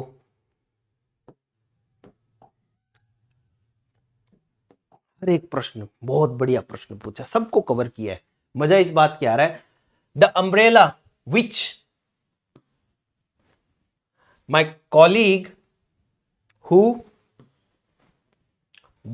फिर आ जाएगा द लोकल पार्क, पार्क यहां पे क्या हो जाएगा, जगह का बता रहा है, वेयर, और the English teacher whose house, ये लो, ये आपको रिलेटिव प्रोनाउन, रिलेटिव क्लोज बनाना था, रिलेटिव प्रोनाउन फिल करनी थी, तो ये हो गया। इसमें कोई वो डिफिकल्ट नहीं था। विच हु वेयर और हुज हो गया। चलो अब देखते हैं इसके हिसाब से, तो क्या हो गया, पहले में हो गया 3 नंबर, दूसरे में हो गया 4 नंबर, पहले में 3 दूसरे में 4, ये इसका सही है बिल्कुल। ये तो सामान्य था, होना भी चाहिए, सभी का होना चाहिए भाई ऐसे क्वेश्चन। फिर आगे बढ़ते हैं।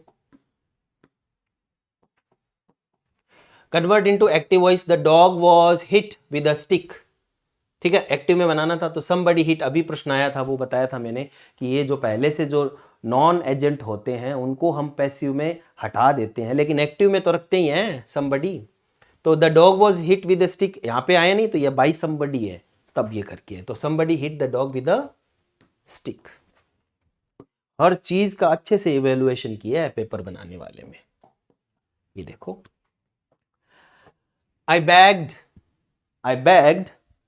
Him for, I begged him for some of the rice, नहीं सीधा राइस, राइस आ गया। I begged him for some of rice, तो पहला आ जाएगा आपका डी, इन्होंने सही कर रखा है, यही है, एक पहला ही आ गया तो सारे कर लोगे। फिर आ जाएगा सी, फिर आ जाएगा ए बी ई, बिल्कुल इसका आंसर सी हो गया। अच्छा प्रश्न अटेम्प्ट किया है, ऐसे अटेम्प्ट करने पड़ते हैं, ये नहीं छोड़ा जाएगा। आगे इनकरेक्ट फ्रेजल वर्ब बतानी है आपको। Hold on to, hold on to का मतलब है टाइटली पकड़ना, सही है। होल्ड इन टू कुछ नहीं होता, होल्ड इन होता है। होल्ड ऑन का मतलब होता है रुको, वेट करो। होल्ड इन होता है पकड़ना फिर से, जैसे होल्ड इन का मतलब आप फिजिकल अर्ज होता है किसी का। होल्ड ऑफ का मतलब होता है कैंसिल करना या पोस्टपोन करना, होल्ड ऑफ का। तो ये सारे होते हैं, इसमें से कौन सा नहीं होगा, होल्ड इनटू नहीं होता। तो कौन सा नहीं होता, होल्ड इनटू, यानी कि बी नहीं होता, इन ऑप्शंस में बी नहीं होगा। बी कौन सा नहीं है, ये वाला, इन्होंने ये गलत कर दिया। होल्ड ऑफ तो होता है, बहुत कॉमन है ये, तो बहुत ही कॉमन है होल्ड ऑफ। तो होल्ड ऑफ यानी कि होल्ड इनटू नहीं होता, डी वाला ऑप्शन। डी वाला ऑप्शन जो है वो बी ओनली को रिप्रेजेंट करता है, बी ओनली ये रहा, ये नहीं होगा। ऐसे प्रश्न घुमा देते हैं, घुमा देते हैं प्रश्न ऐसे। अब इन्होंने ई ओनली कर दिया, इन्होंने ये होल्ड ऑन मानते हुए, कई बार यहां से भी यहां मान लेते हैं, यहां से यहां मान लेते हैं, ये भी बहुत टेक्निकल हो जाता है। चलो भाई, हो गया तो हो गया, गलत। ज्यादातर प्रश्न बहुत अच्छे से ही कर रखे हैं इस पेपर हल करने वाले बच्चे ने, बट कुछ सिंपल क्वेश्चन गलत भी कर रखे हैं, सिंपल नहीं लगते पेपर के समय, ये भी एक अलग बात है।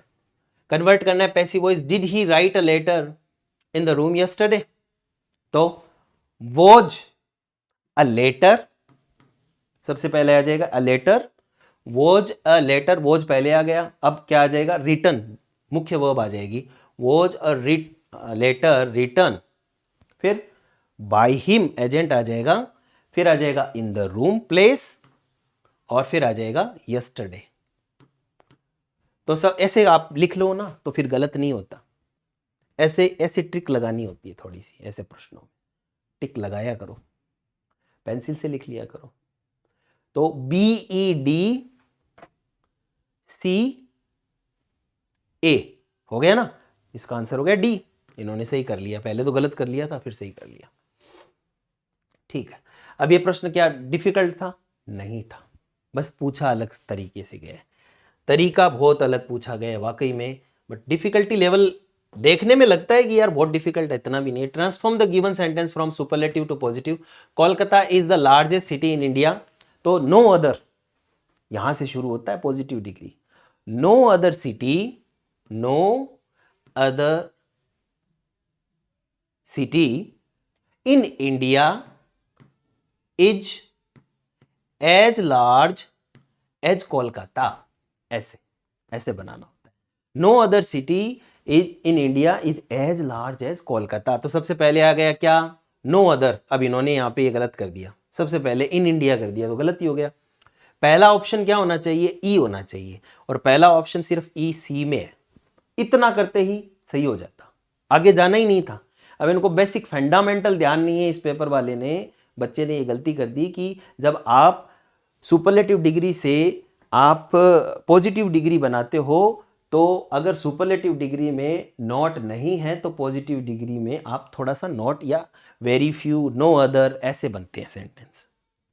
तो ये इनको फंडामेंटल नॉलेज नहीं होने के कारण गलत कर दिया।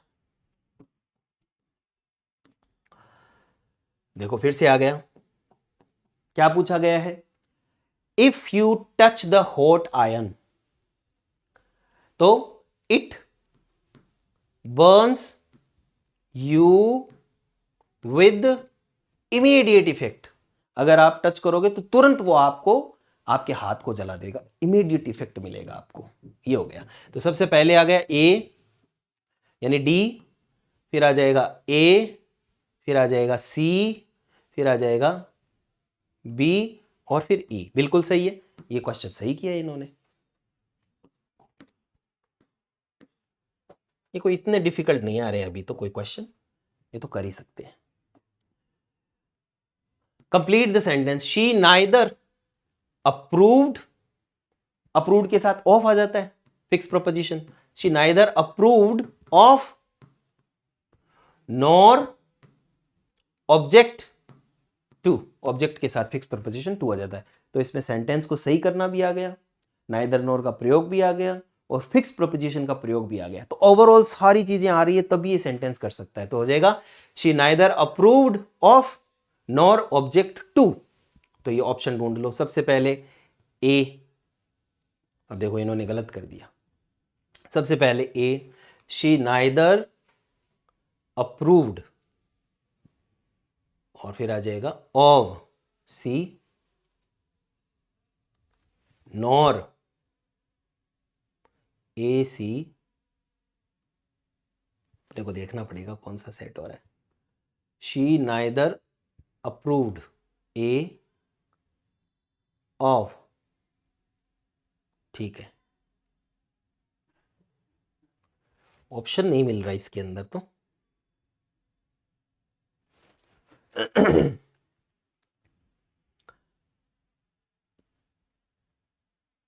अप्रूव्ड, ऑब्जेक्टेड, ये गलत है ऑप्शन ई सबसे पहले, शी नाइदर ऑब्जेक्टेड टू, ठीक है,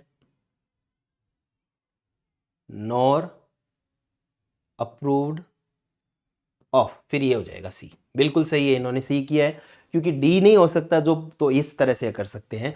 हालांकि ये होना क्या चाहिए था, she neither approved of nor objected to होना चाहिए था, लेकिन इन्होंने इस तरह से उल्टा कर लिया, तो ये भी हो सकता है कि थोड़ा सीक्वेंस चेंज हो जाए। तो हो जाएगा she neither objected to nor approved of. बहुत अच्छे, बहुत अच्छे तरीके से किया है। क्या सही है क्या, फिर से देख लेता हूं, अप्रूव्ड ऑफ। बहुत ही बढ़िया तरीके से इस क्वेश्चन को हल किया है इन्होंने, और मानना पड़ेगा, क्योंकि इसके दोनों उत्तर हो सकते थे।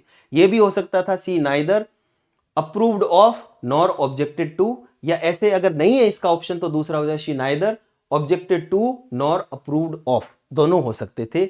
और इसमें इन्होंने ये किया है, बशर्ते बहुत ही बढ़िया किया है उत्तर इसका, क्योंकि और ऑप्शन तो हो ही नहीं रहा ना। ए के साथ सी, अप्रूव्ड ऑफ तक तो ठीक है, फिर ऑब्जेक्ट ऑफ नॉर आना चाहिए था, तो यहां पे ये गलत हो गया। बिल्कुल ये सही है, शानदार। दूसरे तरीके से सोच के कर लिया, लेकिन कर लिया, क्योंकि और ऑप्शन मिल नहीं रहे, तो आपको दूसरा तरीका दूसरे तरीके से सोचना ही पड़ेगा। आगे देखते हैं, to overcome difficulty learning English, अगर इंग्लिश को सीखना है और डिफिकल्टी को पार पाना है टारगेट लैंग्वेज के रूप में, which of the following not appropriate, कौन सी चीज अप्रोप्रिएट नहीं है। देखो कौन कौन कौन सी चीज है। Authentic reading material target should be provided, बिल्कुल ये अप्रोप्रिएट है। जो ऑथेंटिक है, जैसे न्यूज़पेपर है, स्टोरीज हैं, टेक्स्ट बुक है, ये देनी चाहिए। Judicious use of student native language, बिल्कुल कि बहुत सोच समझ के और बहुत ही जुडिशियस होना चाहिए यूज, मदर टंग का न्याय पूर्वक होना चाहिए, बहुत ज़्यादा यूज नहीं होना चाहिए, ये भी सही है। The native language should not be used in classroom, no no no, वो पुराने समय में होता था, आजकल होता है, ये गलत हो गया ना। यूज करना चाहिए, पुराने समय में डायरेक्ट मेथड में नहीं होता था, तो ये गलत हो गया। Student should learn to think target language, vocabulary to be acquired naturally, ये सही है कि स्टूडेंट को सोचना भी टारगेट लैंग्वेज में होना चाहिए, और नेचुरल वोकेबलरी उसको आनी चाहिए दिमाग में सीधी सीधी। ये तीनों चीज तो सही है। ये वाली पुराने समय में सही मानी जाती थी, लेकिन आजकल नहीं सही मानी जाती। मल्टीलिंगुअलिज्म चल रहा है आजकल, जिसमें सिर्फ इंग्लिश नहीं, थोड़ा बहुत हिंदी भी चलता है।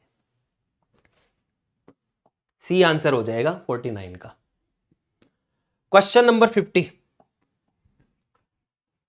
He is the man whom we all respected, तो आपको पूछा है यहां पे ये है क्या, क्लोज कौन सी है, तो सबसे पहले whom को देख लो। whom आया है तो इसका मतलब ये एडजेक्टिव क्लोज है, बस क्लियर है। He says that he won't go, ये नाउन क्लोज है। इवन इफ, ये आ गया क्लोज ऑफ सुपरपोजिशन। और as you please adverb of comparison, as का प्रयोग हो गया। तो सबसे पहले दो आ गए तो भी आप कर सकते हो, तो पहले में आ गया दो, पहले में दो, इन दो में आ रहा है। दूसरे में आ गया तीन, ये रहा आंसर नंबर सी हो गया इसमें, बस आगे नहीं जाना।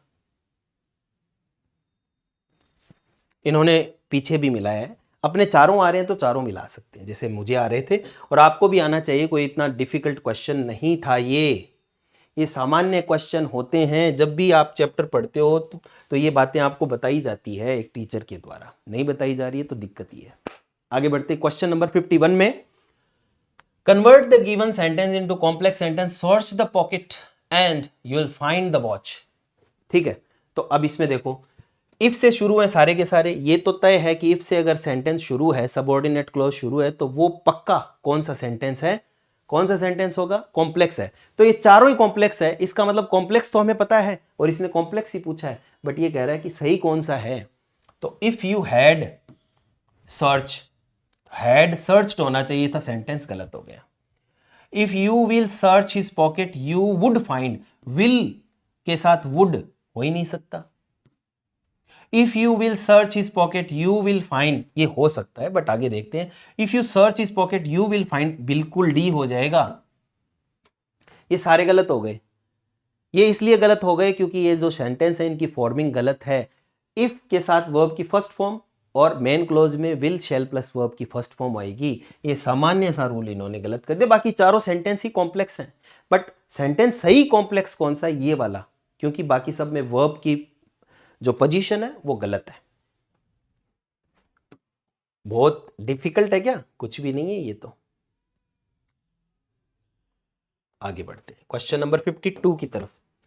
आई don't know him well to know if he will like this idea. अब देखो, I don't know him well, ये आ गया एडवर्ब। एडवर्ब के बाद वेल इनफ,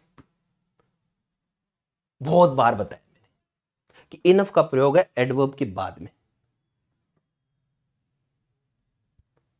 में भी काम में आता है। ये एक ऐसा कह सकते हैं कि जब भी आप पढ़ोगे एमएचएम में तो इनफ ही है जो एडवर्ब के बाद आता है।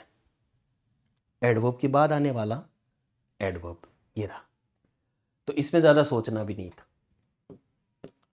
सही है इनका डी। Question number 53।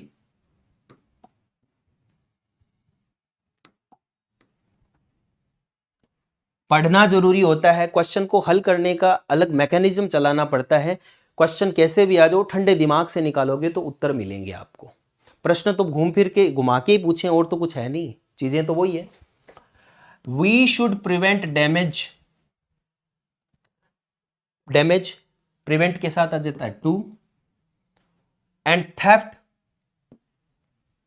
ऑफ, तो पहले में टू दूसरे में ऑफ, पहले में टू दूसरे में ऑफ, यानी कि क्वेश्चन का आंसर हो गया D, fix proposition. Prevent to, prevent of, यहां कंफ्यूजन हो जाता है।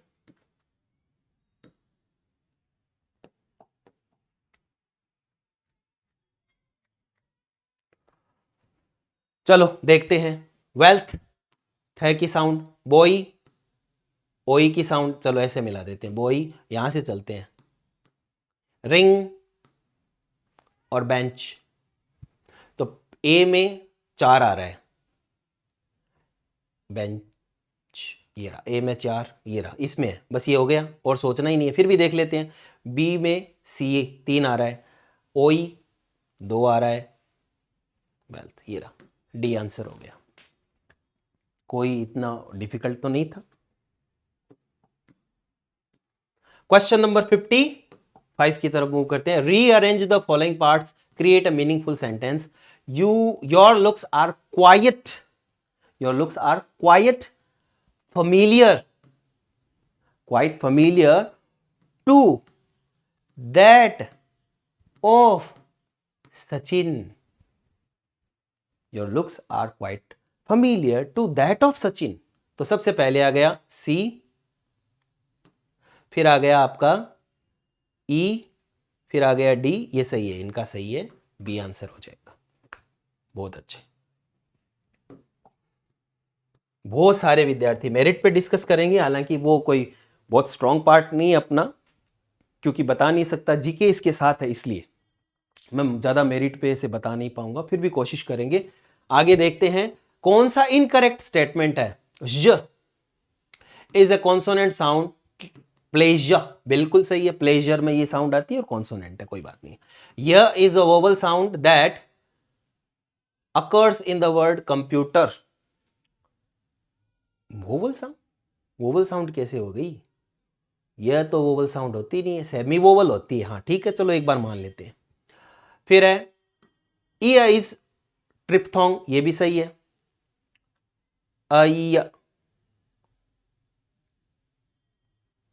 और ज अकर ट्वाइस इन वर्ड जज, बिल्कुल सही है। और इज कॉन्सोनेंट साउंड, नहीं ये वोवल साउंड है। तो ए सही है, सी सही है और ई सही है, ये तीनों सही है, बिल्कुल सही है। पहला तो ये सही है कि ज इज अ कॉन्सोनेंट साउंड अकर, ये वाला सही है ए। तो ए अपने आप में सही है, तो पहला आंसर तो सही हो ही गया, फिर यही हो गया। बाकी फिर भी देखते हैं, यह है, ये क्या है, एक कॉन्सोनेंट साउंड है, तो ये कट हो गया। फिर ये ट्रिफ्थोंग है, ये देखो ऐसे, ये ट्रिफ्थोंग है, कोई दिक्कत नहीं है, ये भी सही है। फिर ये जैत दोनों बार आते हैं, ये भी सही हो गया। और ये हो गया इज अ कॉन्सोनेंट साउंड, ये कॉन्सोनेंट साउंड नहीं होती, ये कॉन्सोनेंट साउंड नहीं होती। तो इसमें पूछा है अप्रोप्रिएट कौन सा है, तो ए और ए सही है।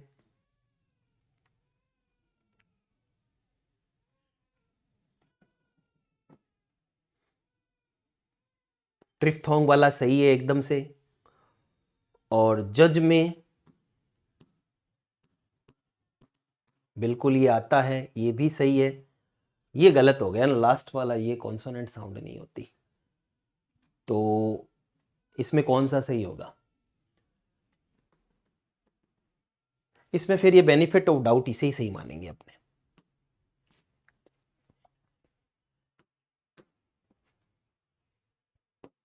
और कुछ हो नहीं सकता, ये ट्रिफ्थोंग ही है, ये दिखाई नहीं दे रहा था इसलिए बी वाला।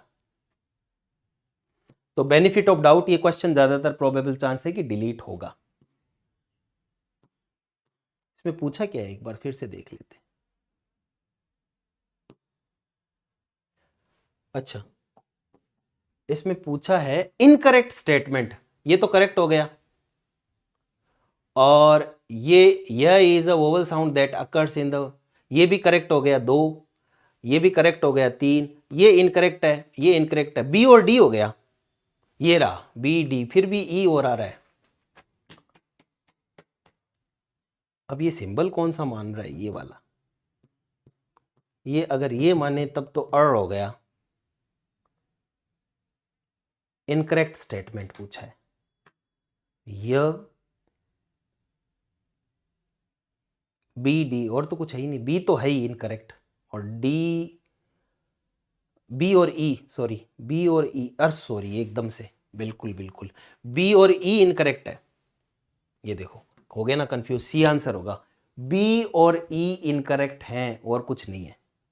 ये करेक्ट है, ये करेक्ट है, ट्रिफ्थोंग है, और ये करेक्ट है। तो ये यहां पे टिक लगा के देखो मैं किसको ढूंढ रहा हूं, बी और ई ओनली, ये आंसर होगा, डिलीट नहीं होगा भाई।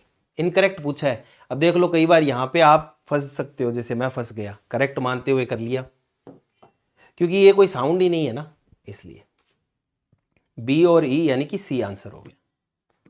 देख लो कई बार हम भी गलती कर देते हैं, बट चलो फिर लास्ट में सोचते सोचते देख ही लिया क्या होगा। पूछा है इनमें से क्या कुछ है, ये थोड़ी साउंड है, थोड़ी अलग टाइप की साउंड है जो आपको समझनी होनी चाहिए, वरना आप नहीं समझ पाएंगे। अब सबसे पहले चीज है कि सर्वाइल, सर्वाइल का क्या होगा, सर्वाइल का सिनोनिम होता है डोसाइल। रिमी का मतलब होता है एक्सट्रीम, बर्फ जम जाती है उसे रिमी, फ्रॉस्टी हो जाएगा। क्वर्क का मतलब होगा क्वर्की यानी कि विम्सिकल, जो व्यक्ति होता है सनक वाला। और प्रेट का मतलब होता है बकवास करने वाला, चैटर करने वाला, बकवास करने वाला। इनमें से मुझे भी अगर आप पूछोगे तो क्वर्क, रिमी और प्रेट का पता था, सर्वाइल है वो हम ढूंढ सकते हैं जैसे मैंने यहां पे ढूंढा। तो इसमें कौन सा आंसर हो जाएगा 57 में? पहले में हो गया डोसाइल यानी बी, तो ये रहा, ये आंसर निकल गया आपका। आप जरूर मुझे अगर कोई चीज ऐसे यहाँ पे बोल रहा मैं कुछ हूँ और लिखते टाइम, टिक लगाते टाइम हो सकता है कि गलत हो जाए, लेकिन बोलना आप थोड़ा ध्यान देना कि क्या बोल रहा हूँ, है ना। कई बार क्वेश्चन पे टिक लगाते समय गलती हो सकती है। और आपको कोई क्वेश्चन में हो तो आप कमेंट सेक्शन में जरूर लिखें, देख लेंगे कुछ अलग होगा तो। Rearrange the steps to convert direct interrogative statement into indirect. चलो भाई, क्या पूछा इसमें? पूछा इसमें क्या स्टेप होती है डायरेक्ट इंटेरोगेटिव सेंटेंस को इनडायरेक्ट में बदलते हो तब। स्टेप क्या होती है? Change the person in reported speech, change the tense reported, past tense in reported, change the structure of reported verb. अच्छा, इनकी सीक्वेंस पूछी है। Add conjunction and remove inverted comma, reverse the structure of the reported speech, vs to sv, full stop at the end। ये तो पांचवी हो गई, ये तो लास्ट वाली तो पांचवी हो गई, ये तो कोई दिक्कत ही नहीं है। ये तो सबसे एंड वाली हो गई, सबसे एंड वाली ये हो गई, तो आंसर कौन सा हो गया ये देख लो। यहाँ पे ये पूछा है कि स्ट्रक्चर को रिवर्स करके और वीएस को एसवी में कन्वर्ट करके और लास्ट में फुल स्टॉप, तो फुल स्टॉप यही लगता है। वैसे देखा जाए तो यही क्वेश्चन हल हो गया कि ये पूछना क्या चाह रहा है कि रिपोर्ट जैसे आपका कन्वर्ट करना है आपको डायरेक्ट से इनडायरेक्ट में, तो एक क्वेश्चन इंटेरोगेटिव सेंटेंस को आप जब करते हो तो क्या होता है, उसको आप सिंपल बना देते हो, और सबसे इंपॉर्टेंट थिंग है कि क्वेश्चन मार्क को हटा के आप फुल स्टॉप लगाते हो। तो सबसे लास्ट की प्रोसेस तो वही हो गई ना, पांचवी प्रोसेस ये हो गई, तो ये पांचवी प्रोसेस में ई आ गया, तो ये यहां पे सही हो गया। अब इसके अनुसार चलते हैं। सबसे पहला काम क्या होता है, स्ट्रक्चर को वर्ब है सेंटेंस में और इन्वर्टेड कोमा है उसको हटा के इफ लगाते हैं, पहला काम ये करते हैं सी। दूसरा काम करते हैं फिर इन्वर्टेड ये आ गया, add conjunction and inverted comma, तो हो गया ना ये, वर्ब इफ लगा देते हैं, इन्वर्टेड कोमा को हटा के रिमूव करके इफ लगा देते हैं। फिर उसके बाद में ए, चेंज द पर्सन, फिर उसके बाद में पर्सन आता है उसको चेंज कर देते हैं। फिर उसके बाद में बी, फिर टेंस को चेंज कर देते हैं और अंत में आप फुल स्टॉप लगा देते हो। तो सबसे पहले क्या करोगे आप, जैसे रिपोर्टिंग वर्ब है उसको चेंज करोगे, यानी कि C, change the structure of reported verb if required. अंदर वाली सैड टू को किस में बदल देते हो, टोल्ड में बदल देते हो, और यहां पर किस में बदल जाएगा, आस्क्ड में बदल जाएगा। पहला काम ये हो गया। फिर आप कोमा इन्वर्टेड कोमा हटा के इफ लगा दोगे, तो पहले सी आएगा, फिर आएगा कंजंक्शन डी, और फिर आएगा पास्ट टेंस बदलना, फिर आएगा स्पीच सॉरी फिर आएगा ए, फिर आएगा बी और अंत में आ जाएगा ई। तो एक बार फिर से पढ़ लेते हैं क्या होगा। सबसे पहले आप रिपोर्टिंग वर्ब को लगाओगे, फिर कंजंक्शन को लगाओगे, इन्वर्टेड कोमा को हटाओगे, फिर पर्सन को चेंज करोगे, ही शी जो है उसको अनुसार, फिर टेंस को चेंज करोगे और अंत में किसको करोगे, फुल स्टॉप लगा दोगे। ये हो गया। तो ये पांचों स्टेप एकदम सिंपल है, थोड़ा सी भाषा इसमें डिफिकल्ट है तो आप फंस सकते हो। आंसर हो जाएगा इसमें डी।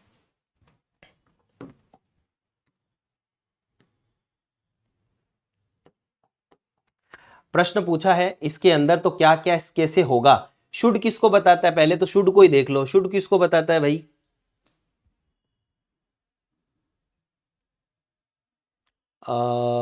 मस्ट नेसेसिटी को बताता है। पहले यहां से चलते हैं, इनमें से अलग देखेंगे बाद में।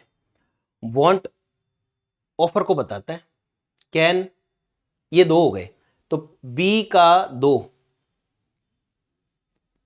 इसमें, ठीक है, और डी का 4 इसमें है, ये दो मिल गए। शुड रिक्वेस्ट को भी बता सकता है और कैन ऑर्डर को बताता है, कैन रिक्वेस्ट को नहीं बताएगा। अब कैसे, सेंटेंस में प्रयोग करके देख लेते हैं, फिर अपने को पता चल जाएगा। जैसे शुड रिक्वेस्ट को कैसे बताता है, should I open window for you, क्या मैं उसको कर दूं। इंटरोगेटिव फॉर्म में आप फॉर्मल रिक्वेस्ट कर रहे हो, एडवाइस भी दे रहे हो, सजेशन के हिसाब से भी चल रहा है। वांट ऑफर के लिए want you have some tea, offer को बता सकता है, ये कोई इश्यू नहीं है। कैन ऑर्डर के रूप में यस यू कैन गो, मतलब ऑर्डर दे रहे हो, यू कैन गो, ऑर्डर हो रहा है। मस्ट नेसेसिटी को बताता है, ये तो हो गया। तो इसमें आंसर कौन सा बन रहा है, पहले में 3, ये वाला डी आंसर हो जाएगा। बहुत डिफिकल्ट था ये, इतना इजी नहीं था, क्योंकि शुड का प्रयोग बहुत ही अलग और कैन का प्रयोग भी बहुत अलग पूछे हैं। जनरली कैन का प्रयोग इस वे में नहीं पूछते, परमिशन के लिए पूछते हैं लेकिन ऑर्डर के लिए नहीं पूछते। चलो भाई, ये इजी क्वेश्चन आ गया। आई, ईयर, टंग, टीथ। तो पहले में आ गया 2, दूसरे में 1, तीसरे में 4 और ये बी, इसका आंसर सही है भाई, ठीक है। इसमें कोई ज्यादा बताने वाली बात नहीं थी, आगे चलते हैं। Identify difficulties that adult learner में across while learning English as a target. कौन कौन सी चीजें आ सकती है, कौन कौन सी डिफिकल्टी आ सकती है, उसके बारे में पूछा है। तो डिफिकल्टी भाई, रिलेशन विद द कॉन्टेक्स्ट, बिल्कुल डिफिकल्टी आती है। Expressing in target language is encouraged, ये पॉजिटिव है, डिफिकल्टी नहीं है, ये तो एनकरेज किया जाता है ना, पॉजिटिविटी है ये तो। लैक ऑफ वोकेबलरी ये होती है, ये फिर से डिफिकल्टी है। लैक ऑफ मोटिवेशन ये भी डिफिकल्टी होती है कि मोटिवेट करने से थोड़ी होता है। और हेजिटेशन होती है एज फैक्टर के हिसाब से, ये भी सही है सारे। तो ये सारी डिफिकल्टी है। और आपको पूछा क्या है, कौन सी नहीं होती, तो ये बी नहीं होती। अब नीचे प्रश्न पढ़ते हैं पूरा क्या पूछा है। एप्रोप्रिएट आंसर कौन सा है, तो हो गया ACDE, बिल्कुल इनका सही है ACDE, यानी आंसर हो जाएगा डी। बहुत अच्छा किया है, बहुत अच्छे से हल किया है कि इसमें इतना देखना था पॉजिटिव कौन सा दे रहा है, उसको छोड़ दो, बाकी तीनों नेगेटिव है चारों। मजा आ रहा है क्या पेपर हल करके, या पसीने छूट रहे हैं, छूटने भी चाहिए। What areas of language are emphasise in communication language teaching, CLT, कौन कौन सी चीजें हैं जिनको एम्फसाइज किया जाता है। Students are taught use of language appropriately, बिल्कुल टेक्स्ट जो भी कंटेक्स्ट दिया है उसके हिसाब से करना पड़ता है। Student learn cohesion and coherence, बिल्कुल ये होना ही चाहिए CLT में। Students are not made to work language as the discourse level, नहीं नहीं नहीं, ये गलत है। डिस्कोर्स लेवल पर उनको ये करवाया जाता है कि भाई आप बोलना सीखें, आप पैराग्राफ में कन्वर्सेशन में बोलना सीखें, ये गलत हो गया, नोट पूछ लिया इसमें। Language function might be emphasised over forms, बिल्कुल सही है, फॉर्म्स पे ध्यान नहीं दिया जाता, फंक्शन पे ध्यान दिया जाता है। Language is for communication therefore student work for skill, बिल्कुल ये सारे सही है, सिर्फ सी सही नहीं है। तो इसमें पूछा क्या है, हाँ बिल्कुल सी सही नहीं है, तो इसने फिर से, इस पे कमांड है भाई इस बच्चे की, इसने सही किया है ये भी।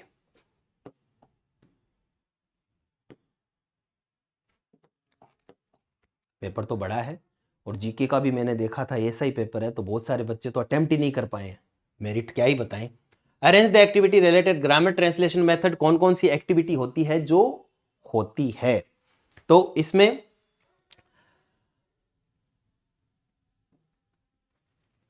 सबसे पहले कौन सी, ये आपको अप्रोप्रिएट आंसर है वो सूटेबल वे में करने बड़ी डिफिकल्ट है। सबसे पहला काम क्या होता है, टीचर आता है वो आके रीड करता है टेक्स्ट को, सबसे पहला काम ये करता है, टेक्स्ट को रीड करता है, ये बात ठीक है। टेक्स्ट को रीड करने के बाद में वो क्या करता है, उसको ट्रांसलेट करता है बच्चे की भाषा में। ये कह रहा है कि ग्रामर ट्रांसलेशन मेथड में स्टेप्स क्या होती है, तो टीचर आता है, किताब खोलता है, पढ़ता है, पढ़ने के बाद एक लाइन ट्रांसलेट करता है, हो गया 2 स्टेप। फिर ट्रांसलेट करने के बाद में क्या करता है, वो उसमें से क्वेश्चन पूछता है बच्चे को अपनी नेटिव लैंग्वेज में, ठीक है। फिर उसके बाद में क्या करता है, स्टूडेंट अपनी नेटिव लैंग्वेज में उसके आंसर देता है, और लास्ट में स्टूडेंट को कहता है कि कल ये 10 मीनिंग है वो याद करके आना, यानी कि मीनिंग दे देता है उसको होमवर्क के रूप में। ये स्टेप होती है बिल्कुल। तो ये स्टेप किस में मिल रही है, पहले में डी, सब में है, दूसरे में बी, इसमें और इसमें 2 में है, तीसरे में ए, ये हो गया डी आंसर। तो थोड़ा सा पढ़ के करना पड़ेगा, ऐसा ये प्रश्न है कि आपको जैसे सबसे पहले किताब खोलेगा, फिर पढ़ेगा, फिर हिंदी को बनाएगा, फिर उसके बाद बच्चे को पूछेगा, वो प्रश्न पूछेगा, फिर उसके बाद लास्ट में उसको काम दे देगा, होमवर्क दे देगा। क्वेश्चन नंबर 64, ये जब आप इंग्लिश मूवी देखते हो हॉलीवुड की, तो ये वर्ड्स बहुत बार आते हैं। मडल अप, मडल अप का मतलब क्या होता है कि कोई शब्द है वो आप गलत तरीके से बोल जाते हो, उसे बोलते हैं मडल अप। बहुत बार हम करते हैं, मैं भी स्पेशली बहुत बार करता हूं, तो बुरे तरीके से किसी शब्द को बोलना। मफल अप का मतलब होता है, मफलर से ऐसे याद कर सकते हो कि ठंड बहुत है तो बहुत भारी भरकम क्लॉथ्स पहन लेना। मकअप का मतलब होता है मिक्सअप हो जाना, और मसअप का मतलब होता है टू मेक अनटाइडी करना। तो ये चारों मुझे तो आ रहे थे, अब आप में से अगर 2 भी कर लेते हो तो भी ये सही हो जाता है, 2 नहीं आते तो ये से प्रश्नों को छोड़ देना चाहिए, ठीक है। तो देखो पहले में दूसरा, दूसरे में पहला, तीसरे में चौथा, और इसने बिल्कुल ये सही कर रखा है शायद, पहले में दूसरा, ठीक है, दूसरे में पहला, और मिक्स इन रॉन्ग वे, और अनटाइडी, सही है, बी इसका एकदम से सही है। 4-1,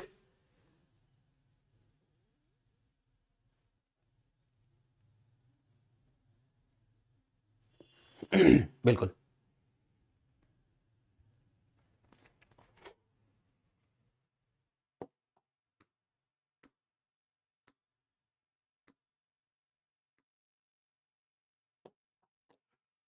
क्वेश्चन नंबर 65, क्वेश्चन नंबर 65 है, वो क्या कर रहा है, the teacher distributes A copy of spot, क्या पूछा है इसमें, match the observation list from communication, CLT का पूछा है, सीएलटी बहुत बार पूछते हैं ये, क्लासरूम में कौन कौन से प्रिंसिपल आपको फॉलो करने हैं। The teacher distributes a copy of sports column from a recent newspaper. चलो भाई ये तो बहुत डिफिकल्ट है, इसको पढ़ ही लेते हैं आराम से, कौन कौन सी चीजें, चारों आनी चाहिए ऑप्शन आपको। तो सबसे पहले the teacher distribute a copy of sport column from a recent newspaper, ये क्या करता है, वो किस हिसाब से काम करता है। दूसरा, the student unscramble the sentence the newspaper article, the teacher moves from group to group offering advice to answer, student makes an error. अब ऑप्शन क्या है इसके अंदर, ये ऑप्शन है, काफी डिफिकल्ट है ये। तो पहला है the teacher distributes a copy of sport, तो इसमें पहले में आ जाएगा, ये क्यों देता है, ताकि वो इनपुट ले सके, यूज ऑथेंटिक लैंग्वेज और language in real context better input, इसके लिए पहले में चार, कितने में, किसी में नहीं है, तो पहला अगर आ रहा है आपको तो ये सारे सही हो जाएंगे, पहले में चार हो जाएगा। अब उसके बाद में आपको दूसरा, the student unscramble the sentence the article हो जाएगा, क्यों करता है, कभी सेंटेंस को अनस्क्रैम्बल करता है ताकि कोहेरेंट और कोहेरेंस दोनों ही वो कर सके कोहेजन के लिए। दूसरे में तीसरा, बिल्कुल। फिर तीसरा सी में क्या हो जाएगा, the teacher moves from group to group offering, तो ये हो जाएगा the teacher acts as facilitator in the setting communication activity, ठीक है। और a student makes an error, ये क्या हो जाएगा, it is a viewed at development communication, error को क्या कर दिया जाता है, टॉलरेट किया जाता है, तो ये हो जाएगा। तो चौथे का पहला कितने में आ रहा है, बिल्कुल ये ही आंसर होगा। अगर आप में से कोई एक इसकी सीक्वेंस को जानता है तो वो हो जाएगा, नहीं जानता हो तो छोड़ देना, इसमें इस बच्चे को ये बहुत अच्छे से पता था, इस प्रश्न को करना बहुत डिफिकल्ट था, इतना बड़ा हो गया। डी सजेस्टोफोबिया क्या होता है, डी सजेस्टोफोबिया होता है जिसमें आप कॉन्शियसली और अनकॉन्शियसली क्या करते हो, लेवल काम में आता है, बिल्कुल ये रहा, पहले का हो गया चौथा। चलो आगे और देख लेते हैं, ग्रामर ट्रांसलेशन मेथड कौन सा हो गया इसमें, ये पहले का चौथा हो गया, अपने लिख लेते, इसको छोटा करते हैं क्या, हाँ, पहले का अपने पास हो गया चौथा, अपने को पता है डी सजेस्टोफोबिया क्या होता है। फिर आगे बढ़ते हैं, grammar translation method, deductive application explicit grammar rule, यही होता है, इसके अंदर यही दिया जाता है, तो दूसरे में हो गया पहला, दो हो गए। ऑडियो लिंगुअल मेथड में क्या होता है, लर्निंग प्रोसेस फॉर्मेशन से होती है, गुड हैबिट ले लेते हैं, बैड हैबिट को छोड़ देते हैं, सी में हो गया दूसरा, और डी में ऑब्वियसली क्या हो जाएगा फिर तीसरा, ये ऑप्शन ढूंढ लो, 4 1 2 3, ये इसने गलत कर दिया भाई, 4 1 2 3 यानी कि बी होगा इसका आंसर 66वें में। जब आपको नहीं पता होता है तो इस तरह से आप लिख कर सकते हो, ये थोड़ा बहुत तो आपको नॉलेज, तीन चीजें आ रही है तो एक छोड़ सकते हो। सजेस्टोफोबिया शायद आपको नहीं आता, लेकिन मैंने सेकंड ग्रेड में इस पर डिस्कस किया है। चलो भाई, तीन क्वेश्चन, चार क्वेश्चन रहे हैं, डिफिकल्टी तो है भाई। ग्रामर ट्रांसलेशन मेथड में क्या होता है, इस सेंटेंस को सिर्फ सही करना है, grammar translation method and direct method is are more teacher centric than communicative language teaching, तो हो जाएगा सीई, ओहो इसने गलत कर दिया क्या, C B A D E, ये हो जाएगा बी 67 में। इसको सिर्फ सेंटेंस को सही करना था, एक परिभाषा आई है एक तरीके से। Fill in the blank with correct option, the news true, the ship with its crew lost. अब देखो न्यूज के साथ में क्या आता है, सिंगुलर वर्ब आती है, तो सिंगुलर देखो इसमें क्या है, इज, इज, इन दो में से आएगा। अब आगे पूछा है the ship with its crew, with its जब आ जाता है तो वर्ब है वो सब्जेक्ट, पहले सब्जेक्ट के हिसाब से, इसमें दो सेंटेंस है, पहले सब्जेक्ट के हिसाब से तो सब्जेक्ट शिप है, शिप के हिसाब से फिर से सिंगुलर, यानी कि दोनों सेंटेंस में सिंगुलर सिंगुलर वर्ब आएगी, पहली सिंगुलर वर्ब इज और दूसरी वॉज, यानी कि आंसर हो जाएगा डी। ये इसने गलत कर दिया, इसने क्रू के हिसाब से वर कर दिया, जबकि with its, with, together with, ये जब लगते हैं तो वर्ब है वो उससे पूर्व आने वाले नाउन के हिसाब से लेती है, सब्जेक्ट के हिसाब से लेती है। Question number 69, in CLT the teacher evaluate students, vocabulary evaluate करता है, फ्लुएंसी करता है, स्ट्रक्चर करता है, परफॉर्मेंस करता है, सब करता है, एरर्स नहीं करता, एरर तो वो टॉलरेट करता है, इवेल्युएट कैसे करेगा, तो इसमें आंसर हो जाएगा ये BCDE ओनली, कैसे करेगा वो, CLT तो है, हाँ CLT में तो करते ही नहीं ना, उसको टॉलरेट कर लेते हैं, तो इवेल्युएट थोड़ी करते हैं, इवेल्युएट करते तो फिर वो बात ही नहीं रहती, वो तो टॉलरेट किए जाते हैं। चलो आ जाओ, तो इसमें है, इसमें ये तो आता ही होगा, to take to one heels, भाग जाना, ये देखो दूसरे का बी का पहला किसमें, देख लो बी का पहला सिर्फ इसमें है, तो आपको नीचे देखने की जरूरत नहीं है, सिर्फ एक आता है, तो फिर भी देखते हैं आगे। पहले में दूसरा हो रहा है क्या, to take in good part, बिना, बिल्कुल, रिसीव करना, विदाउट रिसेंटमेंट। फिर उसके बाद में सी का चौथा, to take to one's bed का मतलब क्या हो जाएगा, टू बी ऑब्लाइज्ड, ये अपने आप ही हो गया, बस एक ही आना चाहिए था आपको, तो भी ये प्रश्न अटेम्प्ट कर सकते थे, तो इसका आंसर हो जाएगा डी।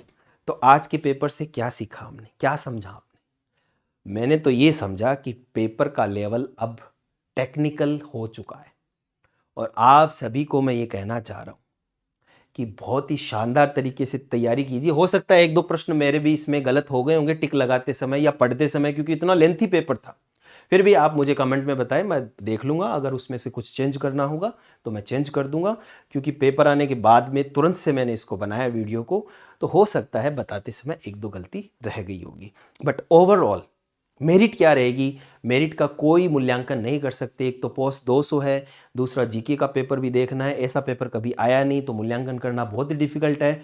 ओवरऑल मैं ये कह सकता हूँ 200 विद्यार्थियों के हिसाब से शायद तक जो मेरिट है वो 50% से 60% तो जाएगी भी नहीं, 50% से 55% के बीच में रहने का अनुमान है टॉप में, और बाकी विद्यार्थी ये देख के, क्योंकि सीट कम है ना, बच्चे भी तो अपने लाख के आसपास हो गए, तो थोड़ी सी डिफिकल्टी होती है ये बताने के लिए। बाकी तैयारी कीजिए, सेकंड ग्रेड आपके पास है, फर्स्ट ग्रेड आपके पास है, आप तैयारी कीजिए और सिलेक्शन लीजिए। Thank you very much, have a great day, और कोई समस्या हो तो आप मुझे मैसेज ज़रूर कीजिएगा और फॉलो कीजिए। Thank you.